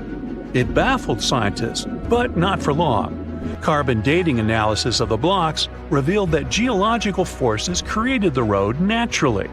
There weren't any tool marks or signs indicating that the blocks had been stacked or something. The research is continuing, but yeah, scientists generally believe that the rocks were created by erosion. Well, I guess the time of Atlantis hasn't come yet. Okay, picture this. You're wandering on the beach, and you see dozens of octopuses walking past. In 2017, a group of people from Wales witnessed exactly this. Why did these creatures come out of the ocean? No one knows the answer. The group reported that they had seen 20 to 30 octopi crawling on the sand. The people looked for some signs of injury, but found nothing. They said that they had carried the animals back to the ocean. Interestingly, these creatures kept crawling onto the shore when people were asleep. Experts say that it's hard to be sure of the reason that pushed the animals to the beach without conducting a physical examination. They're still speculating about the reason behind this unusual and rare occurrence. Could it be overcrowding? Furthermore, the octopi were well armed. A separate study points out that the more fishers hunt large animals that feed on octopuses, the more the octopus population grows. Maybe that's why these creatures have to go farther to find food or shelter. But without proper research, these are only theories. There's a lot we don't know about space, too. So here's a bonus fact about the yellowish source of life in the solar system. Scientists have discovered a new type of wave inside the sun. These waves move in the opposite direction to the sun's rotation. Plus, they move super fast. So fast that it's beyond our understanding. Researchers have different theories about the function of the waves. If they figure out their role, this could give them additional insight into the processes happening inside the sun. And yes, the octopi were well armed. This just in, the world's oldest pyramid was built during the Gunung Padang is not exactly shouting pyramid. It's more of a mound with huge scattered stones tossed all over it. But local people seem to revere it, and they have for centuries. It wasn't until recently that the Indonesian authorities decided to excavate a bit deeper to see what all the fuss was about. They ended up finding the remains of a human settlement. It was rather unexpected, since the mound is pretty high up. This excavation could only prove there were humans in the area as far back as 45 BCE, which sounds reasonable. It was up to an Indonesian geologist named Donny Hillman to prove that Gunung Padang is the world's first pyramid. He used all sorts of new technology to support his claim. Our guy used carbon dating, which digs deep into the earth and takes whole chunks of soil. He found layers and layers of constructions, like he was digging up Rome and finding ancient buildings buried in the ground. His research proved that there had been caverns and even rooms down there, which could only mean one thing: humans. As for the rocks located up in the mound, they were most likely strategically placed by the people who lived there back in the day. They needed a place to meditate, so they arranged things in a harmonious way. Their smooth surfaces wouldn't be the result of years of erosion, but the works of great sculptures, the Michelangelos of their day, let's say. If this is all for real, then human civilizations began way before we think they did. Our ancestors, the Paleolithic humans, didn't have what it took to be considered a civilization, especially not the tools and knowledge to build pyramids. They needed a lot of masonry skills, which weren't all that available during the last ice age. His peers don't share this view, though. They could believe Hillman's theory if he had found evidence such as charcoal and bone fragments, but he didn't.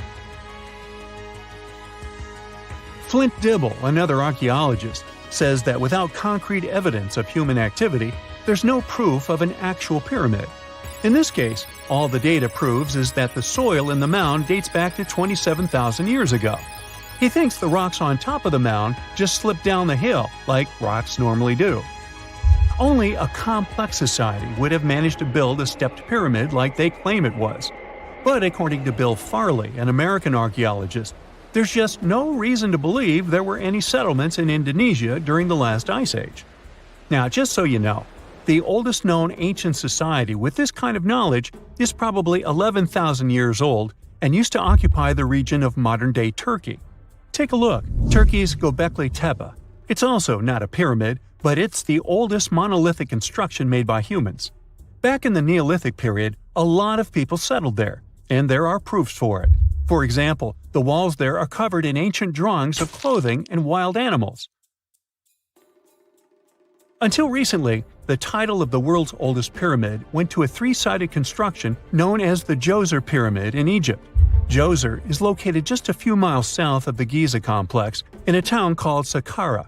It made its way to popular culture more than once. In the 18th century, it became a common feature in European and would have to travel to Peru. Deep in the Peruvian desert, archaeologists stumbled upon a sprawling ancient metropolis known as Caral. At first, researchers believed that the settlement was pretty recent, since the site was way too complex for ancient technology to handle it. As we said, Caral is a desert town, like Las Vegas, but without all the hoopla. This means no easy access to water. And for cities like these to thrive, they need a considerable irrigation system, which leads us back to complex technologies. The Peruvians surprised us all with this new discovery. This site was huge, filled with an amphitheater, houses, and religious buildings. The whole thing probably sprawled through 370 acres. And when scientists went to test their initial hypothesis using radiocarbon dating, they found that the city probably sprung around 2027 BCE. On the site, archaeologists found 6 pyramids that could possibly predate the one in Saqqara. As far as they know, both civilizations coexisted in the same time period, in opposite parts of the world. But since researchers can't pinpoint the exact age of Caral's pyramids, it's pretty hard to guess which civilization completed their pyramid first. If only we had a crystal ball. Now, it just so happens that the shape of a pyramid is something that nature is able to produce all on its own, leaving us modern-day humans a bit confused. A classic example is the Japanese side of Yaonagani, which also goes by the name of Japan's Atlantis. The entire monument is about the size of 5 football fields and the height of a 5-story building. Explorers and scientists believe that Yaonagani dates back to 10,000 years ago. For Japan's top marine geologist, Professor Masaki Kimura, Yaonagani is the heritage of a lost civilization. Kimura has dived into exploring the ruins over 100 times over the past 10 years. To him, there are clear signs of human activity down there. Check out this triangular-shaped pool on the monument's surface. Kimura thinks it's actual proof of humans, because this triangle-shaped concave is a historical symbol of water fountains in the region. As it happens with a lot of these cases, not all scientists are convinced the same. For many, Yaonagani is probably the result of thousands of years of erosion, and the fact that the monument is composed of one massive rock leads them to believe it is not really human-made. Sure, these huge basalt columns may look like the ruins of a palace, but they're most likely the result of the intense volcanic activity in the region. And speaking of natural formations that really look like a human made it, a pyramid on Mars has been a hot topic lately. Humans have been keenly trying to prove that there is life on Mars for quite some time. But some are stretching it really far, saying that little green or gray people built a pyramid on the planet to try and build their own civilization. This picture was taken over a decade ago by the Mars Reconnaissance Orbiter, the MRO, but it started to resurface recently. It shows what looks like a 3-sided pyramid. Some people claim that the smooth side of the pyramid could only be the effect of otherworldly work. Then science comes along and explains that Mars is home to one of the deepest canyon systems in the whole solar system. The so-called pyramid is located in what is known as the Kandor-Chasma region. This Martian region has a bunch of similar formations that are nothing more than the result of erosion. Nothing supernatural going on there, apparently. In 2011, scientists from Chile found a weird-looking fossil in Antarctica that looked like a squashed football. Almost 10 years later, the rock just sat on a shelf in Chile's National Museum of Natural History with no specific label. It went by The Thing in the museum because it looked like something from a science fiction movie. When the scientists finally got their hands on the strange fossil, it turned out it was actually a giant softshell egg from around 66 million years ago. This one is more than 11 inches long and 7 inches wide. A regular chicken egg is just 2.5 inches long, and an ostrich egg is almost 6 inches long for comparison. So, the Thing won the title of the biggest softshell egg ever found and the second largest egg of any animal we know of. The only bigger egg that was ever found was that of the extinct Madagascan elephant bird, which is also 1.5 times as tall as Michael Jordan. The bird, not the egg. The Antarctic egg is also special because it's the first fossil ever found in this part of the world. So, whoever left it there must have been one big creature, probably a giant sea turtle that lived long ago, like a mosasaur. This is surprising because most scientists thought these creatures didn't even lay eggs, so this discovery could change what we know about them. The egg is also unique because it has a thin eggshell and no pores, which is totally different from most dinosaur eggs. It actually looks more like the eggs of lizards and snakes, but it came from a giant creature related to these animals. No known dinosaurs or flying reptiles from that time and place were big enough to lay such a huge egg, so it must have been a mosasaur after all. But we can't be 100% sure. Scientists did a lot of work and studied 259 types of living reptiles, like lizards and snakes, and their eggs. From this, they figured out that the mommy who laid the egg was probably at least 23 feet long, not counting her tail. During the late Cretaceous period, this part of Antarctica might have been like a nursery. Paleontologists have found bones of tiny mosasaurs and plesiosaurs in the same area, along with bones from the grown-up ones. Archaeologists in Norway made another cool but literally discovery and found dozens of arrows that had been hidden in ice for 6,000 years. They were melting out of a large ice patch in the high mountains, covering an area of about 45 football fields. In 2014 and 2016, when the summers were extra warm, scientists went to an ice patch called Langfoni to look around. They also found lots of reindeer bones and antlers there. Some of the arrows were whole and some in pieces, along with 5 arrowheads around the melting ice patch. This is more arrows than have been found at any other frozen site in the world. Some of the 68 found arrows date back to the Neolithic period, and the newest ones are from the 14th century of the Common Era. Ice is like the perfect time machine that can preserve whatever ends up there in an almost perfect condition. Langfoni became famous as one of the first ice patch sites after a local hiker found a 3,300-year-old leather shoe right next to its edge. Scientists are studying places like this to understand how people used these sites and how the ice patches from Norway to North America changed over time. Now, once upon a time, around 32,000 years ago, to be exact, a squirrel buried some seeds near a river in Siberia. Am I the only one getting the Ice Age vibes? Anyway, these seeds belong to a plant with cute white flowers. Thousands of years later, a group of scientists found these seeds buried deep in the frozen ground, about as far down as a 12-story building is tall. The seeds were surrounded by ice and bones of animals like mammoths, bison, and woolly rhinoceroses. The mature seeds had been damaged, maybe by some squirrel, but some of the younger seeds still had good plant parts inside them. The scientists carefully took those out and put them in small containers to help them grow. And here comes the coolest part. They were able to grow the plants. Their flowers were shaped a little differently from the flowers of the same plant that grows today. After a year, the Ice Age plant even made new seeds.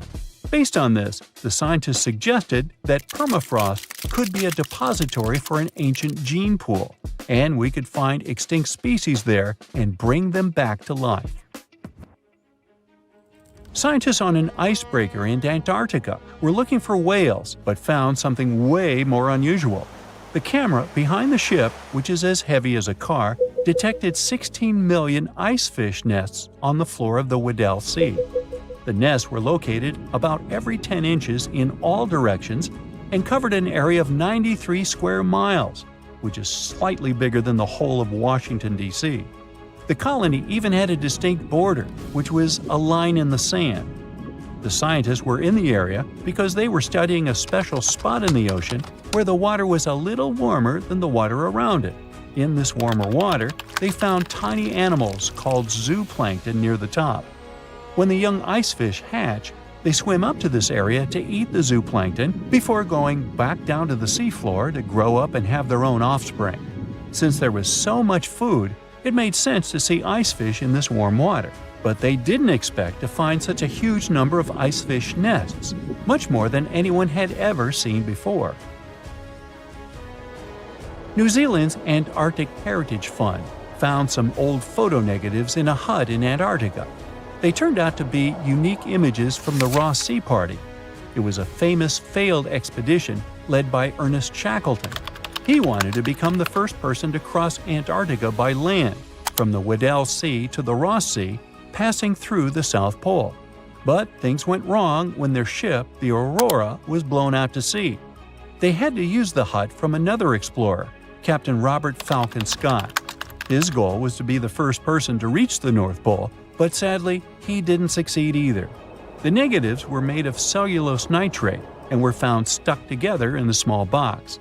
The Trust took the negatives back to New Zealand, where they carefully separated them and discovered 22 hidden images. Many of the photos were damaged, but the Trust could still recognize some familiar places around McMurdo Sound, a well-known area in Antarctica. No one knows for sure who took the pictures. In December 2021, some scientists noticed a strange mark on the Larsen ice shelf, a giant sheet of ice off the eastern coast of Antarctica. They thought it might be a river flowing under the ice, so they drilled down over 1,600 feet to check it out. They expected to find water, but they didn't expect to see that the water was full of fast-moving creatures called amphipods.